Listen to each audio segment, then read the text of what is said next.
Preparing for the transition. I'm Lisa Lacera, Fox News. As the Trump campaign continues to conduct court battles in several states over claims of improper ballot counting, Joe Biden sees a smooth transition of power ahead. President-elect Biden in Wilmington, Delaware, expressing confidence that he will be sworn in on January 20th as America's 46th president. No, I don't see a need for legal action, quite frankly. I think the legal action is you're seeing it play out, the actions he's taking.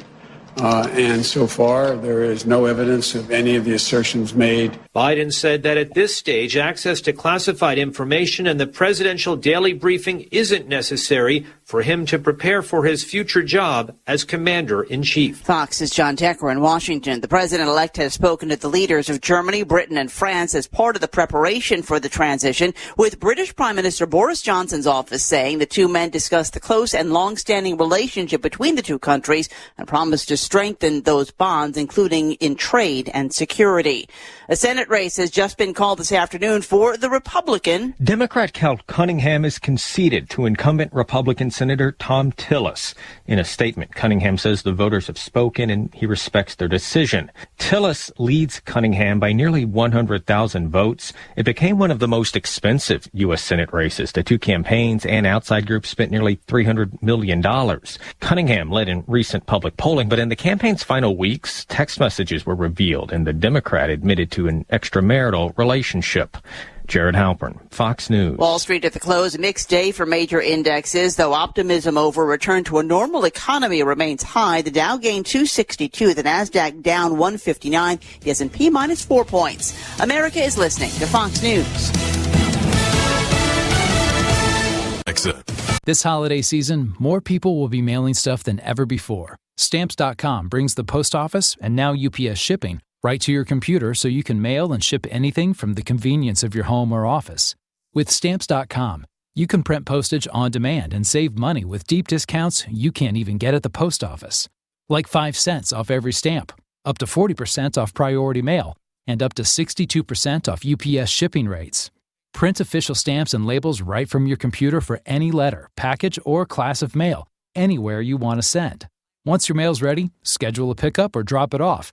It's a no-brainer. Don't spend a minute of this holiday season at the post office.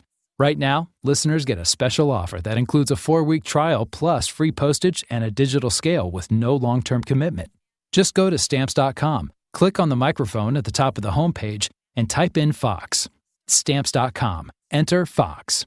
Go right now to Stamps.com. Enter Fox. Pfizer continues its testing of a vaccine for COVID-19, which the company says is 90% effective in early trials. One woman from the Boston area explains why she's taking part in that test. She's in her mid-30s and Latina and wanted to be part of Pfizer's vaccine trial so her community could feel safe. I thought it was a time to be an example and lead. Gina Platanino works as a lawyer in Worcester. She's part of the COVID Health Equity Task Force for UMass Memorial Hospital. Especially within the Latino community, how they had been affected 6 times more. Speaking to some people in the community and hearing them say, I lost 4 people. Her husband, family, and friends supporting her. He was like, okay, as long as you're not going to die and there's no terrible consequences, let's track it. She received her first shot in September, had a second in October, and is monitored daily through an app. Now she's hoping her community will get vaccinated once the drug is ready. CJ Papa, Fox News. The Centers for Disease Control and Prevention out with guidelines to keep COVID-19 from...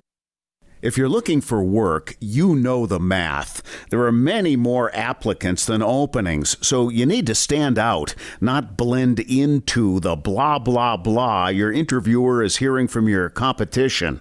Here's a tip. In your interview, you will be judged more by the questions you ask than the answers you give. Yes, do anticipate the obvious job interview questions and prepare concise, insightful, glass-half-full sounding responses. And you should interview your interviewer. Seem genuinely curious about what will help get results. With money and attention so scarce now, effective communication skills have never been more important. You want to cut through the clutter.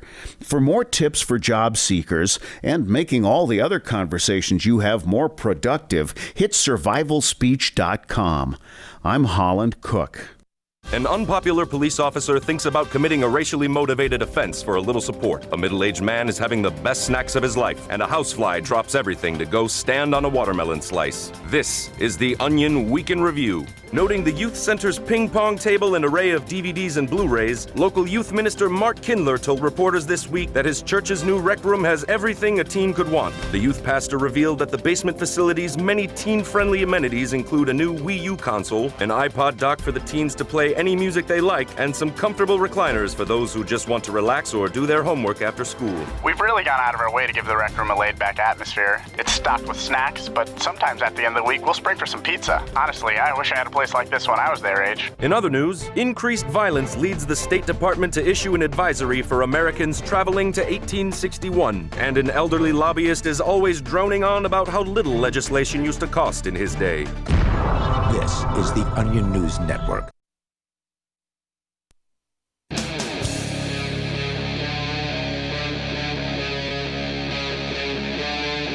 Free Talk Live.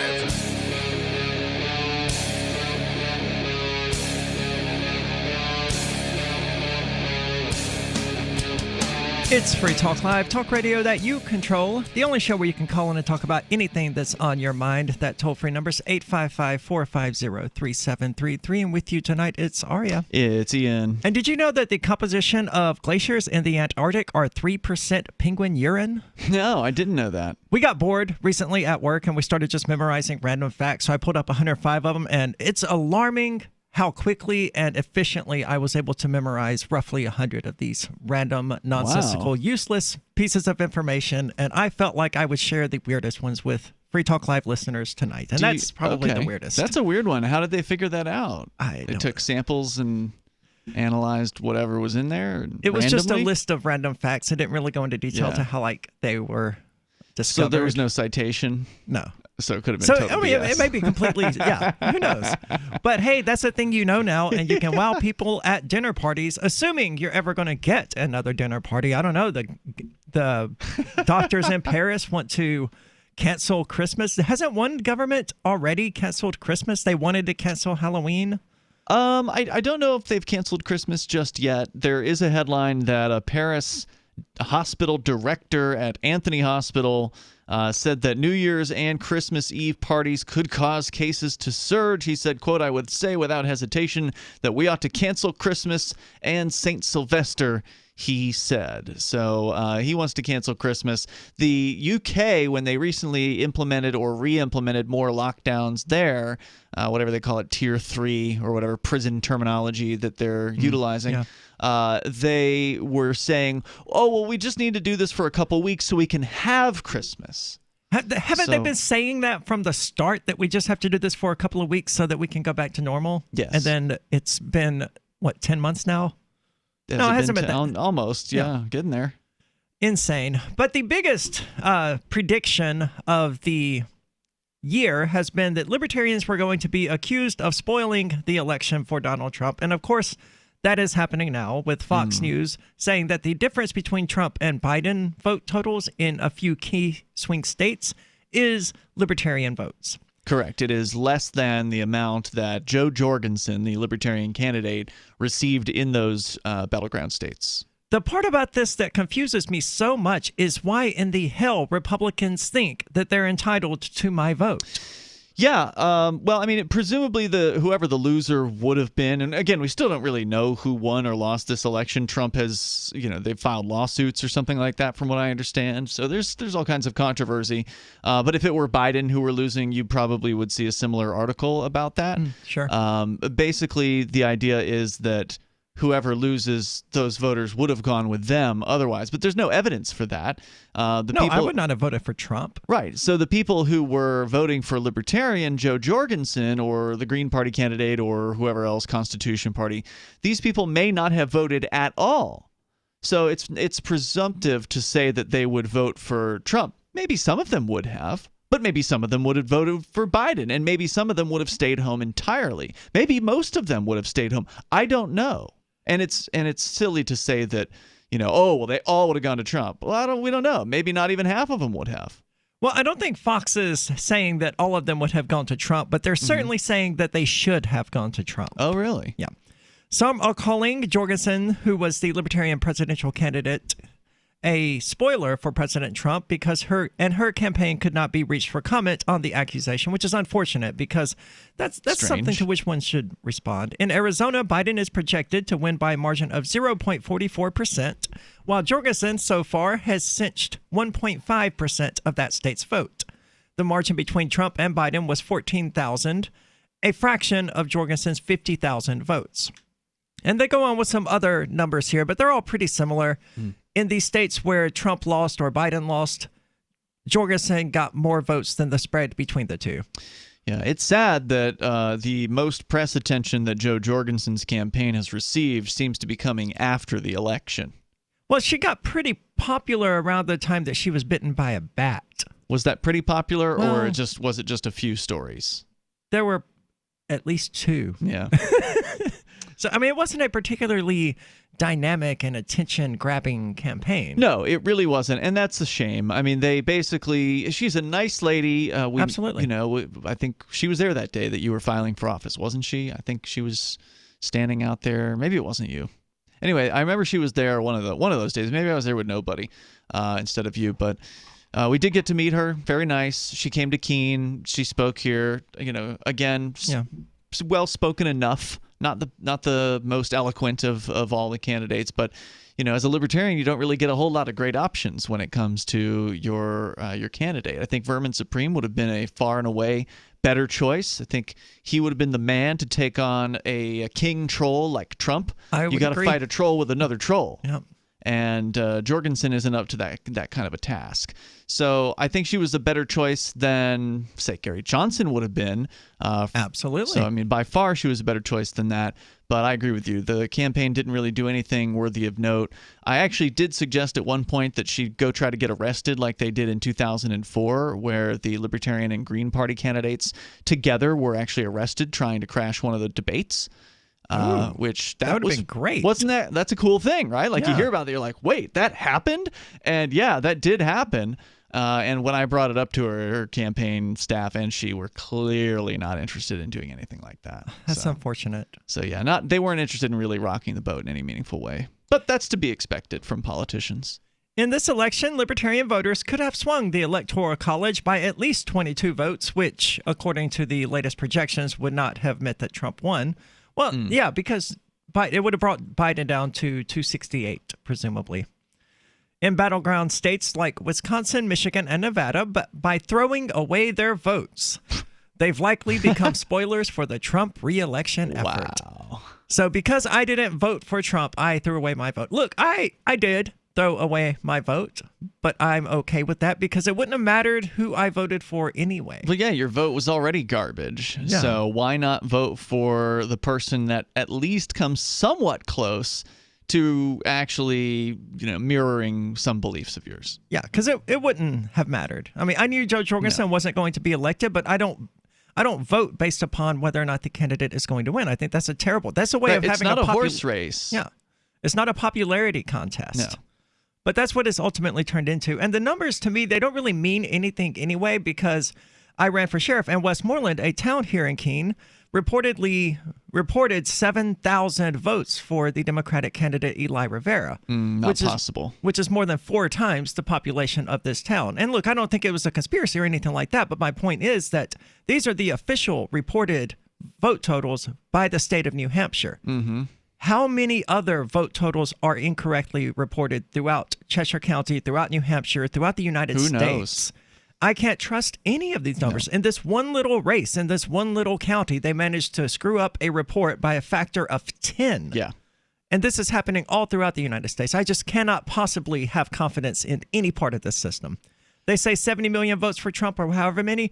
For all I know, it was 7. Who does have confidence in this? I mean, are there people out there that actually do still? Presumably. I mean, they're still taking part in the system. They're still... Well, so are we. I mean, we're taking part in it. But you ran for office. So did I.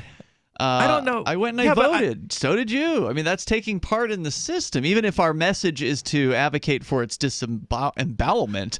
Well, I was giving a finger to the system the entire time. So I guess I used the system to undermine the system. That's exactly right. as much as we possibly can. But so I wouldn't say that just because someone is participating means that they believe in the system, but it does make me wonder how many of the people who are participating actually do still believe that this is some semblance of a fair system. Do they only believe it if their guy wins? And then, of course, if their guy or gal is losing, then it's an unfair system. Well, right? Sure. I mean, we know that to be the case in a lot of examples because of the Electoral College, right? Mm-hmm. If Biden had won this popular vote and Trump had won the Electoral College, we would have seen more arguments for abolishing the Electoral College. Mm-hmm. They would have said, oh, it's unfair that these populations in these cities are just being misrepresented or being overwritten by the rural communities or whatever arguments they make. So it would have happened either way. 855-450-3733. That's it for the election coverage. It's over. Nothing is going to change. You have a different president, but you have the same government. 855-450-3733. 855-450-FREE, as in Free Talk Live. Divvy's been a pretty good investment for Free Talk Live. Their ad campaign started in September 2019, and from mid-March to mid-July, the values soared by 10 times. It's not too late. Divvy's new wallet hasn't even released yet, and other things are happening that I can't even say on the radio. If you want to invest and potentially do well, go to divvyproject.org. I can tell you that FTL is deepening its partnership with the guys from divvyproject.org. Past performance is not an indication of future profit. divvyproject.org. D-I-V-I project.org. Freedom! Freedom is the call of the untamed Scotsman and all others that want to feel the wind under their kilts. At Free Talk Live, we love the breezy, swinging feeling that only a kilt from Sport Kilt can give. We teamed up with Sport Kilt to let you experience their form of freedom at a discount. Go to kilts.freetalklive.com and see a picture of Richie and me in our kilts. And then head over to sportkilt.com. Get some stylish freedom for yourself and use code FTL for a 10% discount. Sportkilt.com. News from news.bitcoin.com. A 1 million ounce gold find in Russia raises questions if Bitcoin is more rare than gold. The Bitcoin market is expected to be volatile until the end of the year. Study shows that half of U.S. investors interested in adding Bitcoin to their portfolio. Bitcoin.com is your source for getting started with cryptocurrencies, getting a wallet, buying Bitcoin Cash, mining, and all the latest cryptocurrency news at news.bitcoin.com. Want to accept Bitcoin at your online store? There's a good chance you already have what you need. A WordPress using WooCommerce and a Bitcoin address. Now all you need to start taking Bitcoin payments on your website is the AnyPay app on your Android or iPhone. Just paste your Bitcoin address into AnyPay, then connect it to your website with our one-click plugin for WordPress. Now your website takes Bitcoin, start to finish in 15 minutes or less with no complicated steps. Download AnyPay from the App Store today. Free Talk Live, the show where anyone can call about whatever they want.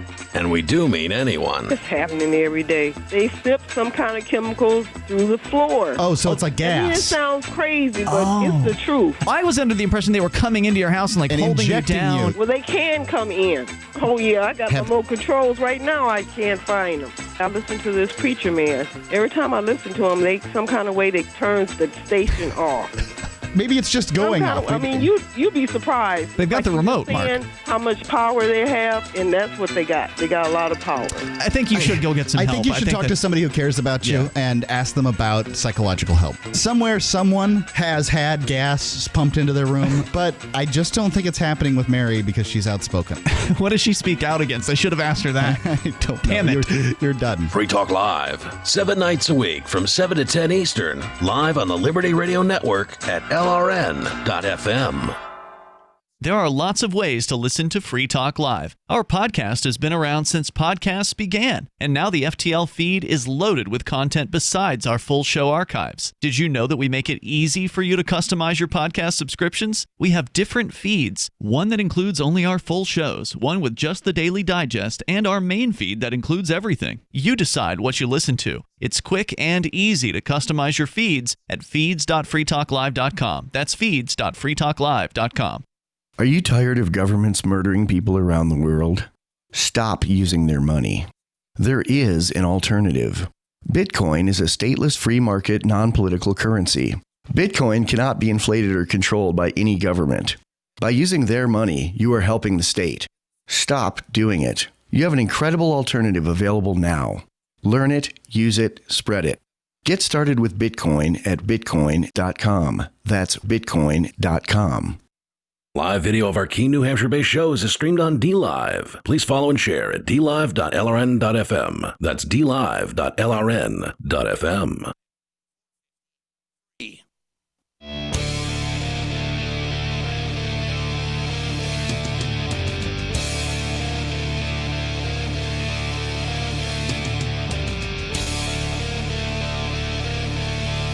It's Free Talk Live, talk radio that you control. The only show where you can call in and talk about anything that's on your mind. That toll-free number's 855-450-3733. With you tonight, it's Aria and Ian. And did you know that giraffes cannot cough? I might have heard that one before. Yeah, I never knew it. But anyway, you have... It'd be difficult to get a cough all the way up through that neck, wouldn't it? That's what I'm assuming the reason is, but I didn't look into it or anything. I mean, it seems like it would be difficult to just get anything through that enormous neck. But hey, I'm not a giraffe, so I don't know what it feels like. It's got to feel weird though, man. Just having your head like 12 feet out from your body. Whatever. Yeah. Nature's weird, man. So you have a new ruler-elect on the way, evidently. Well, that's what they say. But the Trump campaign, he's busily tweeting away all these election fraud links. He is, Headline: man. Detroit poll challenged. Detroit poll challenged witness election workers counting ballots for non-eligible voters, then kicked out for noticing. So that's Donald Trump's just got all these headlines. I don't expect it to go anywhere. Even if Trump manages to get all of these in courts, I swear to God, I hope that the judge who sits in front of this says, this is fake news, case dismissed. That would make me extremely happy. But wouldn't it be a good thing if it were actually proven that there was a ton of election fraud out there? Because wouldn't that actually throw the election into even further doubt in people's minds? I'm not sure anyone would believe it. I think most certainly people... the Biden people won't believe it. Yeah. Because they want to believe their guy won. The Trump people are likely to believe anything that anyone claims about election fraud. And the truth is probably somewhere in between. But will the Republicans continue to believe in the existence of election fraud in 2024 if their candidates win? Oh, no, of course not. Everything will be totally fine there. They'll have defeated the deep state and all will be well. And the Democrats will be the ones saying election fraud. Can we get electoral college voters to vote in bad faith? And can we, I don't remember everything they said in 2016, but it was obnoxious. But I have to give it to the Trump supporters for managing to be even more obnoxious than the Democrats were in 2016. Really? You think so? Yeah, because I remember in 2016, the most I saw about it, most of it was pretty funny. It wasn't too serious. There were a bunch of, Zoomers crying on the internet, like literally crying. There was the screaming lady from the Trump inauguration day. You remember that video? The lady, she's like wearing this, she's a pretty frumpy, not very attractive woman. She's like yelling at the top of her lungs, screaming, "No!" You didn't see that video? She screams it for seconds long, just "no" at the top of her lungs, and she falls to her knees and is screaming at the sky. Oh God, I have to look this up now. This sounds entertaining. It is super entertaining. I definitely didn't see that one, but I expect we'll see plenty of it. There are videos right now of Republicans just in full tears, crying? man. Yeah, it's sad that people take it so seriously, but I cannot help but laugh. It is funny. I cannot imagine being so worried about this that it actually brings me to tears that Donald Trump or Joe Jorgensen or Vermin Supreme or whoever lost. Well, these are true, people who are true believers in the state. This is what they grew up with, and they fully buy into it, and they believe that the other side is evil, and that, how could this have happened? Look at all there's all kinds of narratives out there. And of course, a lot of them believed in this QAnon thing, which is this conspiracy account by ostensibly somebody who was inside the government. And of course, it's been proven wrong on a multitude of occasions, but yet people continue to follow this person or persons as though they're some sort of oracle, almost to the point of a cult-like belief. Well, it does seem to have some cult-like characteristics, but I saw something earlier, and I didn't click through it because I've never followed QAnon very closely, but it seems that the account has been pretty much dark since the election night. So a lot of his their supporters don't know what's going on. He's probably trying to figure out what to say next. Yeah, because wasn't QAnon like hardcore Trump? Like, hey, he's fighting the deep state. Yeah, I think that was the message there. Kind of like when you catch a cult leader, like one of these guys that predicts the end of the world or something like that, and all right, come to my compound. We're going to all take whatever drugs together, and we're going to die at the end of the world or something like that. And then the world doesn't end, and then they have to cook up some reason why, right? Like why they were wrong, to try to keep their cult members on board, because the major prediction that they've made has not come true. What do you say to these people who literally sold their houses? They quit their jobs, they sold their houses, they came to your compound with the expectation that the UFO was going to come by and pick them up, right? And that didn't happen. Well, those people died. Yeah. You think of it, Heaven's Gate. Yeah. But that sort of thing, right? Like you. But if you're Harold Camping, I think that's his name, you just say, "Oh, well, I miscalculated. The new date is 2033." That's right. Or you say, "God came to me," and then he delivered the actual date. See, I was wrong, but it was this now.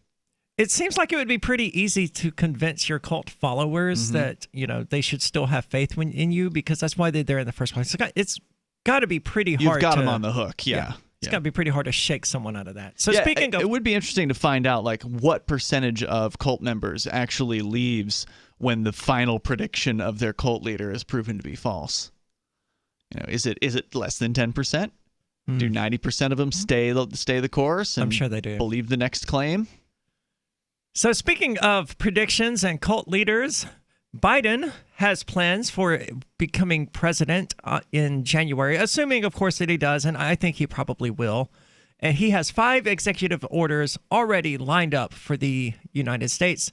Instead of trying to put these things through Congress or anything like that would actually, be constitutional, still immoral, but constitutional. He just wants to follow in the old tradition of George W. Bush and Barack Obama and Donald Trump and bypass all of that pesky congressional check and balance and just write some laws himself.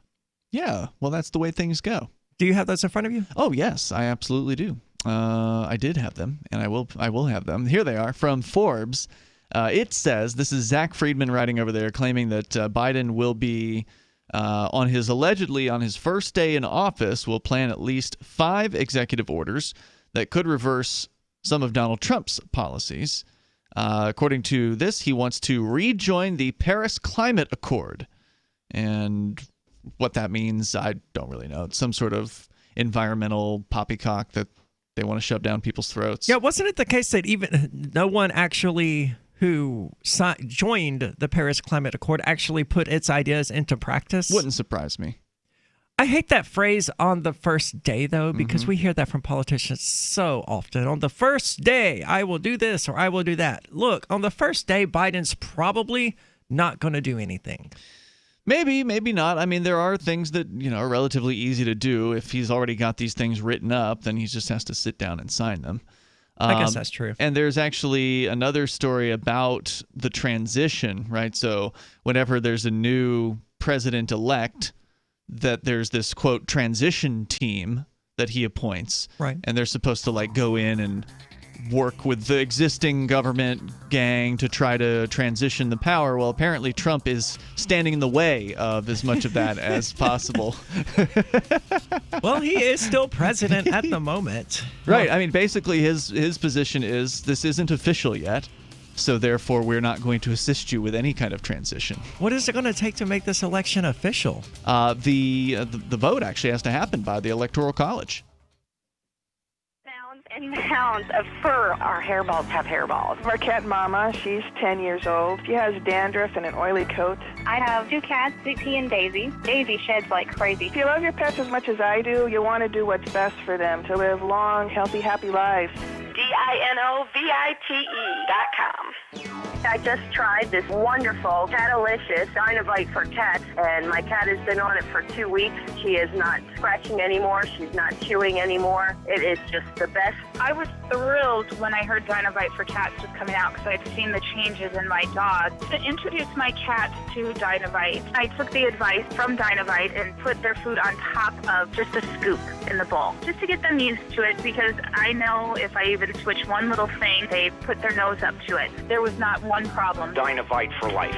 You won't believe how happy your cat will be. DINOVITE.com. Is spreading the message of liberty, cryptocurrency, and peace around the globe worth $2 per month to you? As you may already know, in addition to our internet feed, LRN.FM broadcasts on free-to-air satellite across North and Central America, as well as Sub-Saharan Africa. And we've been available on satellite for free 24/7 since 2010. The LRN.FM free-to-air satellite signal is reaching some of the most oppressive regimes in the world, and there's no doubt our ideas are making an impact. You can learn more about the channel's impact by watching the 3-minute video at fund.lrn.fm. If you'd like to help free minds globally with our ideas of liberty, cryptocurrency, and peace, you can donate as little as $2 per month via fund.lrn.fm. You can help us continue and expand our satellite broadcast to multiple continents. Visit fund.lrn.fm today, and thank you for your help. Don't forget to share the link on social media. That's fund.lrn.fm. So you've signed the Shire Society Declaration and are planning your move to New Hampshire to be around more liberty-oriented people. Next, sign up for the Shire Society Forum at forum.shiresociety.com. There are a bunch of people there who are already in the Shire, and they want to meet you. If you're already in the Shire physically, you should also come by the forums. Remember, not everyone uses Facebook. New people are signing up for the Shire Society Forum every month, so drop in and say hello at forum.shiresociety.com. What if you want to hear the latest episode of Free Talk Live, but all you have is your phone, you forgot to download our archive, and you have no data connection? You can call our Listen line at 641-793-0191. That's a long-distance number, so you may incur charges. If not, listen as long as you want. 641-793-0191. The Free Talk Live Listen line, 641-793-0191. I've been told no in many different ways. I give you an order and you're going to obey it. George, you can go this way. You can do that and you have to leave here. You cannot bring signs into the rally. Walk with me. Well, I'm comfortable here, actually. Whoa, hey, who do you think you are? Excuse me. There is no video and audio allowed in this office. No, I have work today. You ain't gonna make it. Wait on account. Now. Wait a minute. Forget the road. Whoa. Hey! Oh my God! Unbelievable! Why are you running from me? Because you scared me. What am I being detained for? You're being served. What is this? You're being served. What is this? Bureaucrats have a funny way of telling people no. That's the sound of the men working on the chain. Derek J's Victimless Crime Spree. Watch it for free and order the Director's Cut DVD at victimlesscrimespree.com. You're listening to the best liberty-oriented audio streamed around the clock, on the air, and online. This is the Liberty Radio Network at LRN.FM.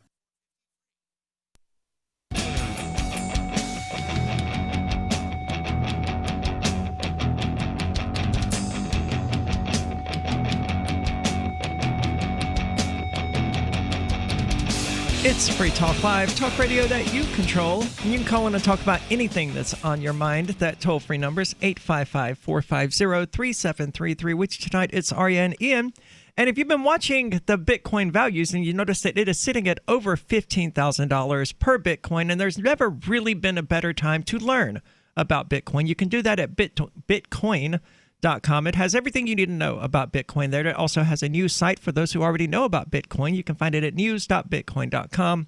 But if you want to buy Bitcoin or Bitcoin Cash specifically, then go to local.bitcoin.com where you can buy or sell Bitcoin Cash almost completely anonymously. There's no KYC. You don't have to give them your ID or any of that kind of nonsense to use the site, which means you finally have a global trading platform that respects your privacy. Visit local.bitcoin.com to get started trading Bitcoin Cash.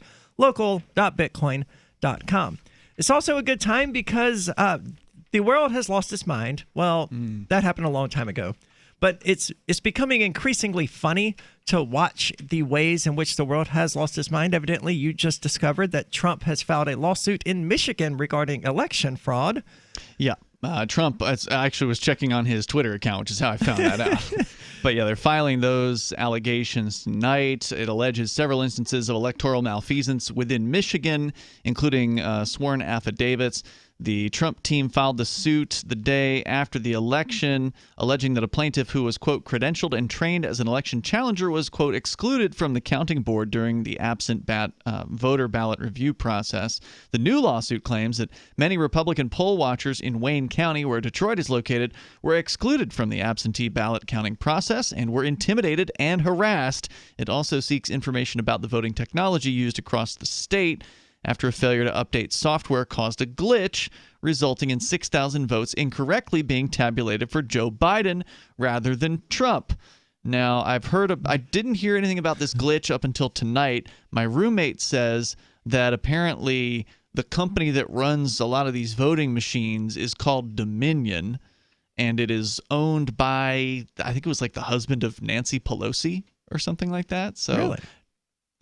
No conflict of interest here whatsoever. I mean, if that's true. And It I would don't be know if it's true. impossible to find a company capable of securing the government contract to write the voting software and to get the machines there without the owner of that company having very deep ties to the politics. government. Yeah, absolutely. So that wouldn't surprise me at all. 6,000. If there is actual proof that 6,000 votes were incorrectly given to Biden instead of Trump, then that is all the more reason for people to stop trusting in this system. Right, which is, it'd be nice to see this all come crumbling down as a result of this, but it's not, I don't think we're there yet. I mean, people still keep believing no matter what and how bad things get. They just keep believing that this government needs to exist. And that's why I think, secession is such an important conversation to have. I did want to just mention a little bit more about what Trump is apparently, some of the roadblocks that he's laying down, right? So we're going to get back to the Biden executive orders here in just a moment. But what's fun to watch is that Trump, he's not going to let go of this, right? So he's going to be kicking this horse when he's 150 years old. Right. He's going at the very least till the end of his term. And at this point, they don't have an official result yet because the actual vote that matters, the vote of the electors, apparently hasn't happened. Right. Now, I'm not sure when that happens. From what I understand, they'll have the results sometime in December. They are contractually obligated, I think. No, they're not. Not in all the states. Okay. But I think the penalty, even if they violate that contract, is just a fine. It depends. It's different in different states. It could be a misdemeanor in some states, but yeah, fine or misdemeanor. Yeah. But it says here, this is the AP, about Trump blocking the transition team from Joe Biden. They say that he's so petty, man. I love it. Yeah, it's great. And the thing is, remember, he still hasn't officially lost yet. So he'll really get petty once he's officially lost. Then he'll really start to do. Did he sit Trump in tantrums. a transition team before the Electoral College vote in 2016? Good question. I'm sure he did. Probably. Republicans on Capitol Hill have been hesitant to push Trump to concede to Biden, knowing it would anger their base of Trump's most devoted supporters. Most, however, were also not overtly encouraging the president's unfounded claims of fraud, which is, by the way, the AP making that assertion. That the claims are unfounded? Yeah. Well, yeah, it's going to be a massive propaganda campaign from left-leaning and, right. People who want us to have faith in the system are going to peddle that narrative. Exactly. While allowing baseless questions about the election process to linger. Adding to the sense of uncertainty, the General Services Administration held off on formally beginning the transition, preventing Biden's teams from gaining access to federal agencies. An agency spokesbureaucrat said late Monday that an ascertainment on the winner of the election had not yet been made. Citing what the agency did during the extended 2000 electoral recount, it signaled that it may not do so until Trump concedes or the Electoral College meets next month. So basically, Biden's transition team is essentially locked out until the official results are in. I'm not upset by it. The only part that sort of upsets me is the fact that Trump's team isn't also locked out, because I would rather these bureaucrats not have anything to do with either president. And yeah, it'd be great if they all just went home. Yeah. So that's unfortunate, but that's obviously not going to happen. No. But Biden seems to think that he won, and that seems to be what the news is reporting. It's alarming to me when I go to Twitter or Facebook or whatever, and I see something about the election. Instead of saying, vote for the election now. It's like, see why the election is 100% trustworthy. Click this button to learn why you believe can trust in the the system. government. Because it's always been so trustworthy throughout your life, right? The government. Yeah, it is. It has certainly never lied to me about weapons of mass destruction in Iraq or anything like that. Or drugs or anything like that. No, it's never told any lies. No, it's Scout's honor, man. White House officials and Trump political appointees informed career government staffers they were not to begin acting on transition planning until the GSA approved it, according to officials familiar with the matter. In an all-hands phone call for Midwest-based employees of the EPA, mid-level administrators respond to questions about the transition by telling staffers they had no information yet. A senior administration official and presidential personnel director has sent word to departments that they should terminate any political appointees seeking new work for now. So basically, everything is essentially on hold for the moment. That's pretty much that story. If only it could stay that way. Indeed. But Biden's got plans, and according to... Of course he does. Central planners always do. Yeah. This is how they're going to make the world a better place. Didn't somebody posted a photo of Biden where he was, like, I guess, speaking about this, and somebody sitting with him was apparently Robert Byrd? Do you remember that name? I do not. Wasn't he the racist guy who ended up leaving the U.S. House? I do not know. Because he was like a Southern racist, if I recall correctly. I'll have to pull that up here. Oh, no, wait. No, he was not there. He's dead. 2010. I don't know who the hell that was then. Maybe it was an old photo of Biden with this Byrd character. The only Robert Byrd that I found was a scholar of Russian literature and film.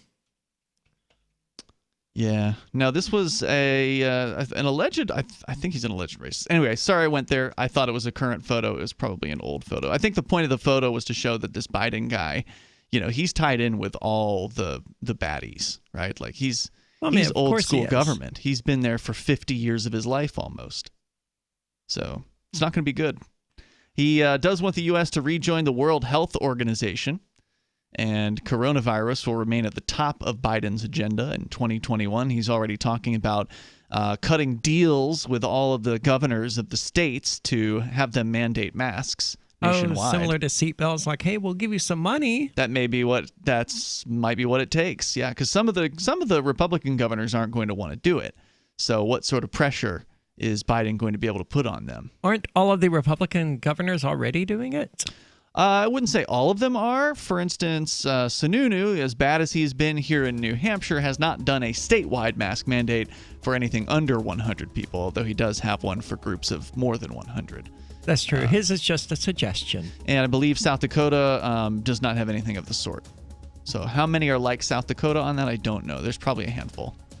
Yeah, unfortunately, we are likely to see that if Biden becomes president. A national mandate? Yeah. Well, I'm not going to follow it. Nor am I. Are you? 855-450-3733.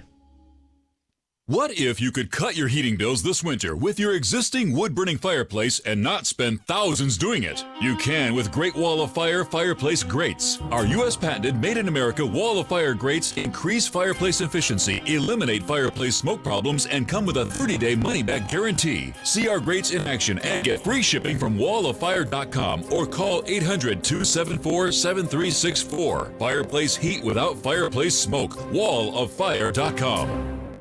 When you have a pain in the neck, real pain in the neck, back, shoulder, or legs, you now have two convenient choices to get fast relief without taking another pill. Because now, Sunny Bay heating wraps and pillows are available at both Amazon and Walmart. Yes, see Sunny Bay's 4.5 to 5-star customer reviews on Amazon.com or Walmart.com. Our made in the USA microwavable heat wraps, heatable neck pillows, and extra large body wraps are designed better for perfect support where and when you need it. Even while driving, Sunny Bay wraps will not burn and stay balanced to provide soothing hot or cold therapy to help treat temporary or chronic pain. And the best part? Sunny Bay quality products start at under $20. Join thousands of happy customers and see why Sunny Bay products have a lifetime 100% positive rating on both Amazon and Etsy. It's easy. Click Amazon or Walmart and search today for Sunny Bay.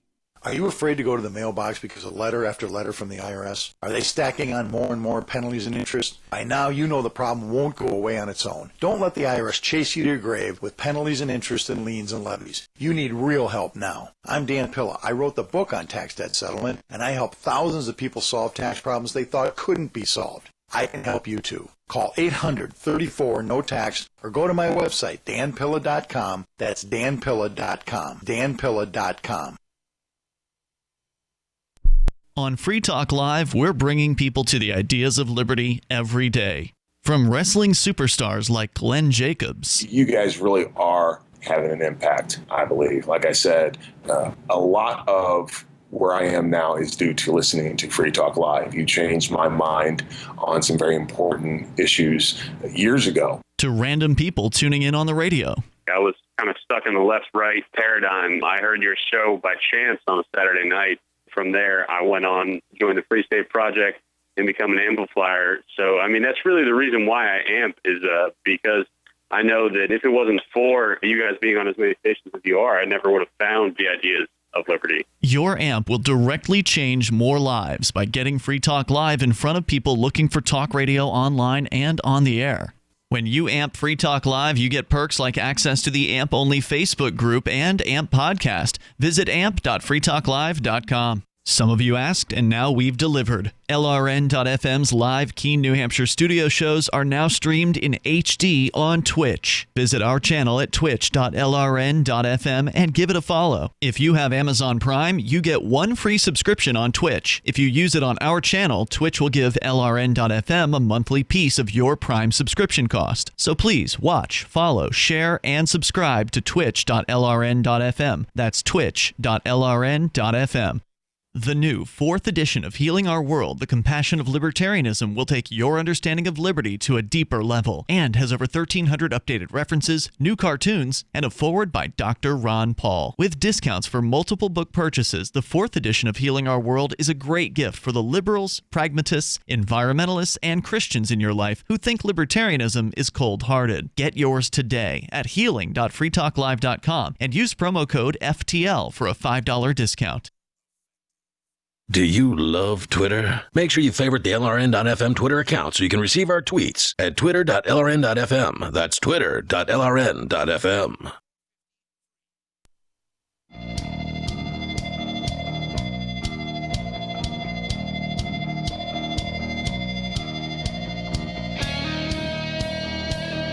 It's Free Talk Live, talk radio that you control. The only show where you can call in and talk about anything that's on your mind. That toll-free number is 855-450-3733, which tonight it's Aria and Ian.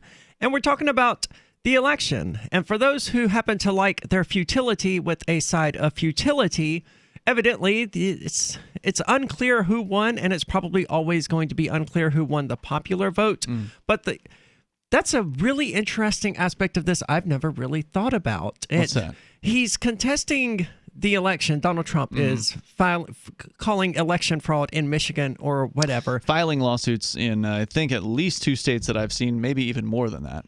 And the popular vote elections don't actually matter anyway. Even within the states, some of the states in which they take place. Like, I know Maine has electors that can be faithless, which means they vote in a way that the general population didn't vote in their state. I don't know how true that is in Michigan, but yeah, it's not the popular vote that really elects the president, it's the Electoral College. Yeah, and some people get very mad about that because they feel like it should be their popular vote that elects the president, when, as you pointed out, it really doesn't matter either way who ends up winning because the numbers can't be trusted anyway. The numbers can't be trusted, but also the government is just going to continue. The government gang will continue to just destroy innocent life. They'll continue to put people in prison cells who don't belong there. They'll continue to drop bombs across, the Middle East and wherever else they damn well feel like it. So nothing significant is going to change, and it doesn't matter how much corruption is unearthed. Even if Trump is successful at his lawsuits, let's say that happens, and they prove that there was election fraud in Michigan. What will they do exactly? Are they going to rehold the election in Michigan and then recount, these ballots that come in again? How do you deal with that? Do you then recount, throw out a bunch of ballots and then do a recount? I don't even know. And what will people think about it Will it actually make a difference? It's hard to say that it will, because there's been so much corruption from the government in the federal and the states. So, for our entire lifetimes and for our parents and grandparents' lifetimes, it's like, how much more corruption do you need to figure out that this is an unfixable organization? You cannot just elect the people you like to this thing and have it work. No, and I'm hoping that we may see that other people realizing that as this farce goes forward, but I don't think that will be the case. I mean, the best case scenario for Trump would be if, Michigan determines that this election was fraudulent and he should have gotten those electoral college votes.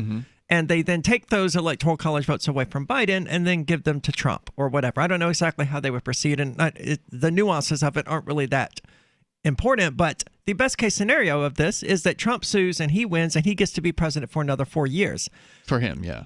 The resistance to that, oh man, we would have will explode. Yeah, we would have actual literal riots everywhere throughout the United States over that. Because they've been partying now. Like when they got the news that it was Biden who won, they were out singing in the streets and dancing, and then all of a sudden, once again, social distancing didn't matter anymore, right? I was going to make a quip about that as well, but you beat me to it. And I did get a correction from Turd Ferguson in our chat room on our Matrix server over at matrix.lrn.fm. He pointed out that this Dominion Ballot Counting Systems company is actually owned, 60% of it apparently is owned by the husband of Dianne Feinstein. So I had said it was Pelosi. It's the other one, Dianne Feinstein. She's like, I guess, a lefty senator or something like that. Okay. So, so this guy owns 60%. Also, according to the story, they say that... Certainly nothing odd about that. No, and apparently somebody else is involved who is an aide to the House Speaker Nancy Pelosi. It has ties to the Clinton Foundation, according to a renowned attorney that is named Cindy Powell. So this Dominion Vote Counting Company is a very blue, very Democrat-owned company. So that's going to give people some pause, I think, when they look at these numbers. Whatever happened to paper counting? I mean, it seems like that worked reasonably well at the time that it was being done. We have it here in New Hampshire. Do we? Yeah, they've got that here. I thought that when we put our votes into the machine, it was counting them. I don't know. It may be that in the towns like Keene, for instance, or cities, the larger places, maybe they do have an actual machine that does the work. But I believe that in the towns, they're counting them by hand. Well, we know that Ward 5 certainly did use some sort of vote counting machine, but presumably they double checked them all by counting them by hand because they noticed that the totals were different. And I don't remember exactly it happened in Ward 5 here in Keene. I don't remember the details now, but the Keene Sentinel was talking about it on election night, saying that it was going to delay the results for whatever reason. I mean, so fraudulent election for a fraudulent government. Not surprising to me. Yeah. I don't care about the fraud in the election. That's what a lot of people... I don't care about it, but I am amused. I'm immensely amused. Yeah. Like the Trump losing and then filing a bunch of lawsuits is the most entertaining way this could have gone. Yeah. Really. So I'm looking forward to seeing what the results of that are. The only way it will be more entertaining is if he does lose. And so like in December, the official numbers are supposed to come from the Electoral College. If they then report that Trump has lost, then he will then be total lame duck, right? He will have no hope of being the president in the next month. So he'll then basically have a month or like 5 or 6 weeks where he can do whatever he wants to do as president. And that's a scary thought. I am going to be pretty entertained to see what he comes up with, because I bet he's already got some ideas cooking. I don't know that his ego will let him entertain the possibility that he won't win. Yeah. I don't know. I mean, he is largely driven by his ego and his sense of being so much better and popular and well-loved. But then he gets to prove how much better he is, right? He's got 6 weeks where he can just hopefully like bring the troops home from Afghanistan, maybe pardon Julian Assange. Who knows what he'll end up doing. I'm optimistic. I don't know why. I would love to see those things. Yeah, I don't know why I'm optimistic. There's really no reason to be. I don't think we'll see those things, but I that would be the best. And you know what, with for Biden, Trump to just go in those last 5 weeks, shock, you guys, kidding, I was a libertarian all along. I'm pulling the troops home. Definitely not going to happen. But he did say he was going to bring the troops home by Christmas. From Iraq. From Afghanistan. From Afghanistan. But Obama said that too, and we still have troops in Iraq. Sure.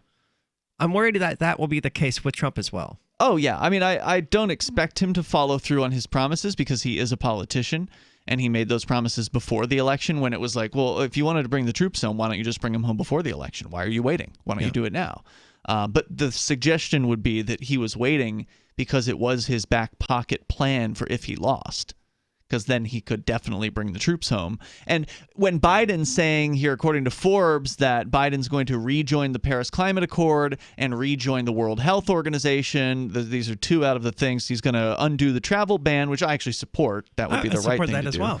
In that case. But these are just minor little things that he can do, right? Oh, well, we're rejoining the Paris Accords. Okay, sign here. Yeah, because that had no impact whatsoever on American lives. But it's essentially it gets him brownie points with his supporters, right? Sure. So then, we're going to rejoin the World Health Organization. Health is important. Sign here. Okay, done. But if it were Biden if he comes in January after Trump actually brings the troops home, presuming that happens, right? Sure. Is Biden then going to say, I'm sending you troops back to Afghanistan? Because if he does, that'll look really bad. Will it? I'm not sure Democrats even pretend to be anti-war anymore. No, they won't. They won't pretend to be anti-war during a Biden administration, but it will definitely look bad. There's going to be a lot of people who will see that, and it's not going to look good on him.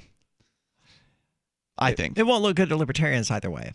Right. Oh, and Trump can put him in that position by bringing the troops home in December. It's something he can do to actually have a legacy, to where he's the guy who ended the war in Afghanistan after 20 years. He can say, I did that. And that's what the kind of thing that Trump wants to be able to do. He wants to be able to have things that he can say, this is why I was the best president. I'm not saying he was the best president. I'm just saying from his perspective, that's what, the best presidents are the dead ones. Well, from his perspective, I remember seeing him during the debate. I tuned in just briefly during the second one. I heard him say something along the lines of, I've done more for the black Americans than any president since Abraham Lincoln, since possibly Abraham Lincoln. I was like, oh, wow, dude. The ego on this guy. I think he's probably already considered himself as having the best. He's done it. He was the best president America ever had. Because I don't think he can believe anything else. Oh, I think he's going to slam the door on the way out, and I think it's going to be entertaining. So. There are a number of really good ways to do that. Bringing the troops home from Afghanistan would be a good way. That's the top. That's the best he could all do. Of them. Well, yeah, if he could bring them all home, but he hasn't promised that. So, I mean, if he did, I mean... Pardoning Ross Ulbricht, Julian Assange, Edward Snowden, all of that. We're in dreamland territory at this point. Well, so are the people who expected the vote to go to the House and for the House of Representatives to vote for freaking Joe Jorgensen. That's delusional. I would say all of the people supporting either of these parties are delusional. This is Free Talk Live. Having taken her father's throne, Sarah Calhoun has fallen out with one of her best allies, and her brother Nathaniel heads into Imperial Philadelphia with a reckless plan. Her uncle Thomas, armed with new powers and new allies, aims to remove Sarah from her throne and from the world of the living. To survive, and to gain the strength she needs to fight an impossible war, Sarah must unite the Mound Builder Kings to enact an ancient rite that will propel her beyond mortality. Servant Daughter by T.J. Butler is the newest entry in the Dragon Award-winning Witchy War series from Bain Books at BainBooks.com. Every year, over 1 million fires burn in America. Fortunately, firefighters are on the job, saving life and property, and you can be a part of it. 7 out of 10 firefighters and emergency responders are volunteers. There's no typical firefighter. Anyone can volunteer to serve their community. Volunteering as a first responder is really about having the heart and drive to make a difference where it's needed most. Your community needs you. Are you ready to answer the call? Learn more and find local volunteer opportunities at makemeafirefighter.org. Cell 411 is a free app for Android and iOS that replaces government-controlled 911. Cell 411 allows you to preset a group of friends or private organizations to show up at any emergency. Cell 411 is a nightmare for the state because it proves their so-called services aren't needed. Cell 411 has had thousands of installs, and of course it's covered by the BIPCOT no government license. Cell 411 because your friends won't shoot you when you're in trouble. Without the government, who would build the emergency services? You and Cell 411. Get it today at getcell411.com.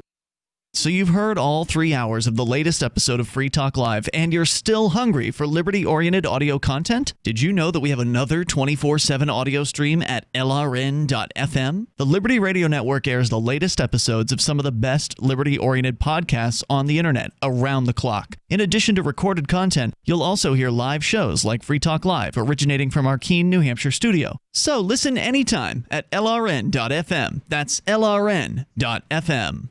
You're listening to the live edition of Free Talk Live. Hour number 2 is next after the news here on the Liberty Radio Network at LRN.FM.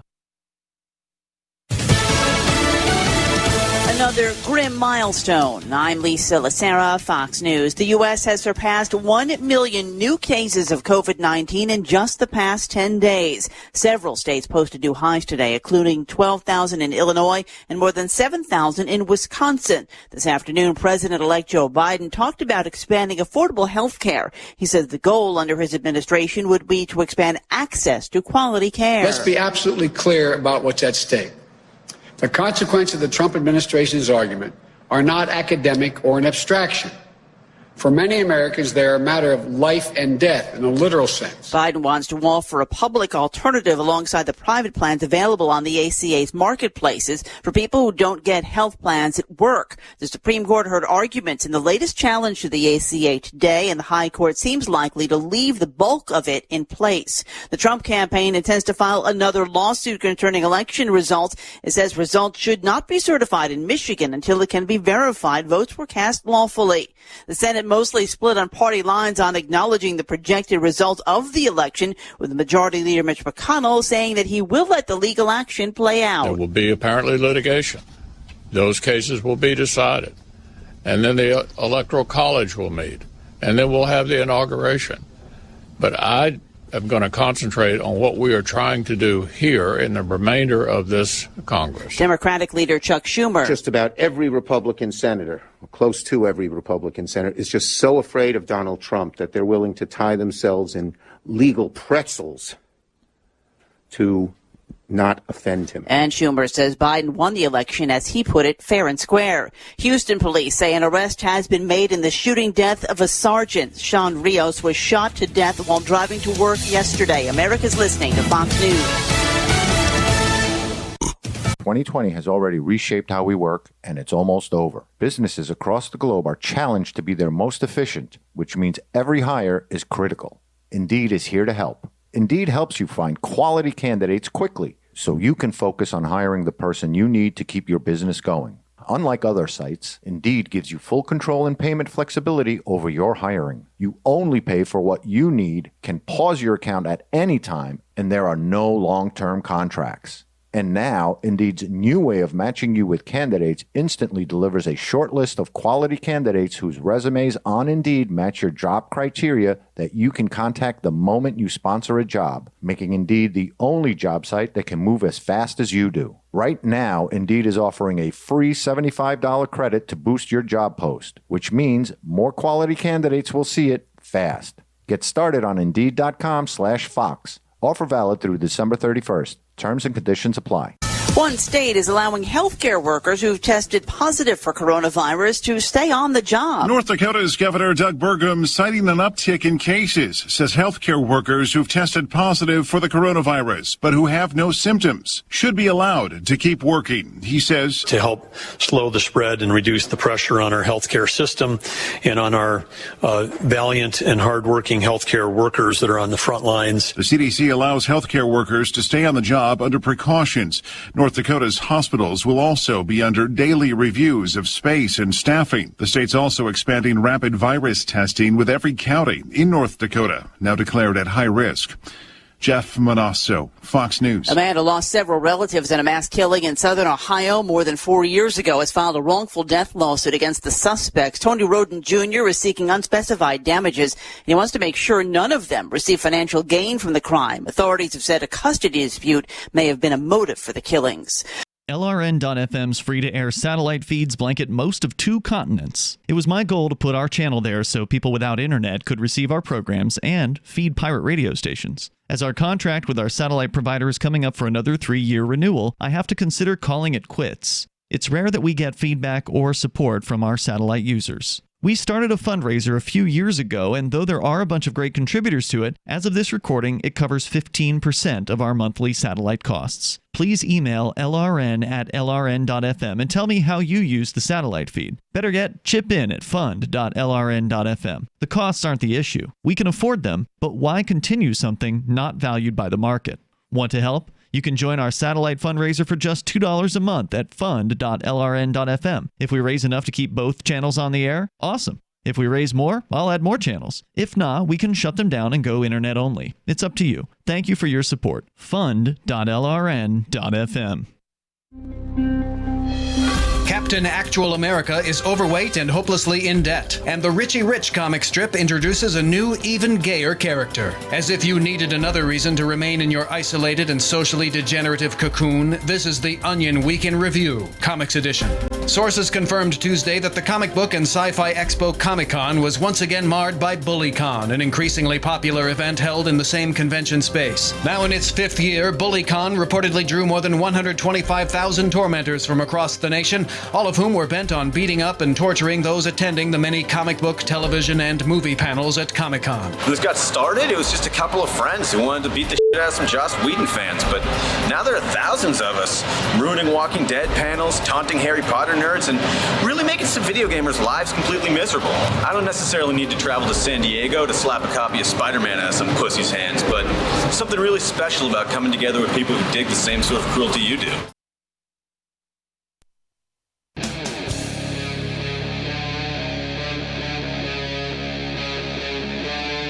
Free Talk Live.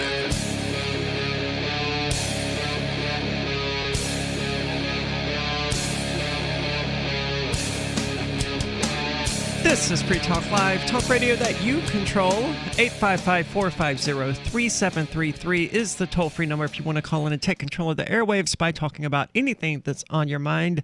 With you tonight, it's Arya and Ian. And another really interesting or entertaining aspect of this would be if Trump and Republicans started making the allegation that Russia interfered in the election, and that's why Biden won. I mean, there are so many ways they could play this. If Trump was truly the troll that he claims to be, this is how he could play it. And that's what I would to make recommend. the same accusation against the Democrats as was made against him.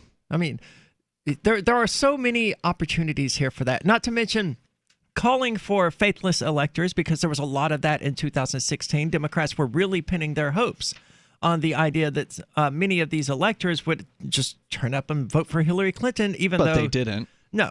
I would urge Trump supporters and Republicans to start making those same sorts of insane, delusional, never going to happen requests.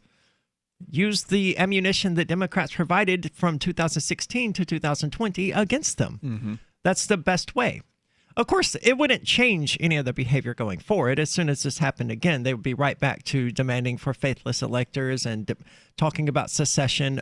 Not seriously talking about secession, but we saw the same thing during 2008 and 2012 with Barack Obama, with Republicans calling for secession and all sorts of things, none of which is ever going to happen. Sadly, because minimizing the damage that idiots and ignorant people do in the other 49 states to the people of New Hampshire, I think is a noble goal.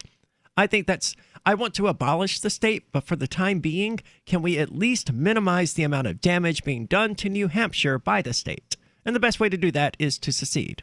Yeah, absolutely. And it is possible. It can be done. I agree it can be done. Yeah. I just don't think it's likely. No, it's definitely not likely. I mean, what's likely is that things will continue on status quo on into the future, with the government getting bigger and more oppressive than it's ever been. But until it finally collapses. Right. At some point, it's got to stop. At some point, something has to happen. And hopefully it can be something productive like secession, instead of just a constant spiraling down into the abyss like you see happening in Venezuela, for instance, into an economic and like we see happening here in the United situation. States right now, with, what was it, 20% of the total U.S. money supply being printed just this year alone? Yeah, that's pretty scary, and it's probably part of the reason why you're seeing gold going up in price, and you're seeing Bitcoin shooting up big time. Bitcoin is exploding. Yeah. Well, it's sort of leveled out right now For around the the moment. $15,000 mark. But yeah. This could be another, it could be another version of what happened in 2017, where we saw a tremendous run up in the price of Bitcoin in the end of the year. It was November, December when things started getting crazy with BTC, just like we're seeing happening right now. It could be. I would not be terribly surprised to see a fall back to like 10,000 maybe in January, but I would sort of be surprised because this one it doesn't have the feel that the last one did. The last one, it was just too much, too quickly, without any rational explanation for it. This one, we have plenty of rational explanation for it. Well, the U.S. government is destroying the dollar. Yeah, well, and as we talked about last night, that we've got companies like Square that are selling Bitcoin now, and I don't think they were at 2017. I think they maybe were thinking about getting in at around then or just started.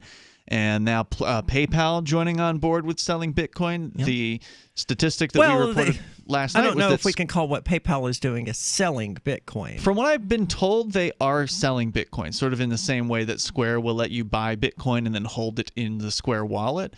PayPal supposedly is going to be doing that. They supposedly have already started doing that with some of their users, but the thing they're restricting is the ability to withdraw the Bitcoin. So you can buy it and hold it, but you can't withdraw it. Well, that's useless. For us, for our purposes, yes, that is useless. But for the average person, they'll feel like, oh, I have some Bitcoin.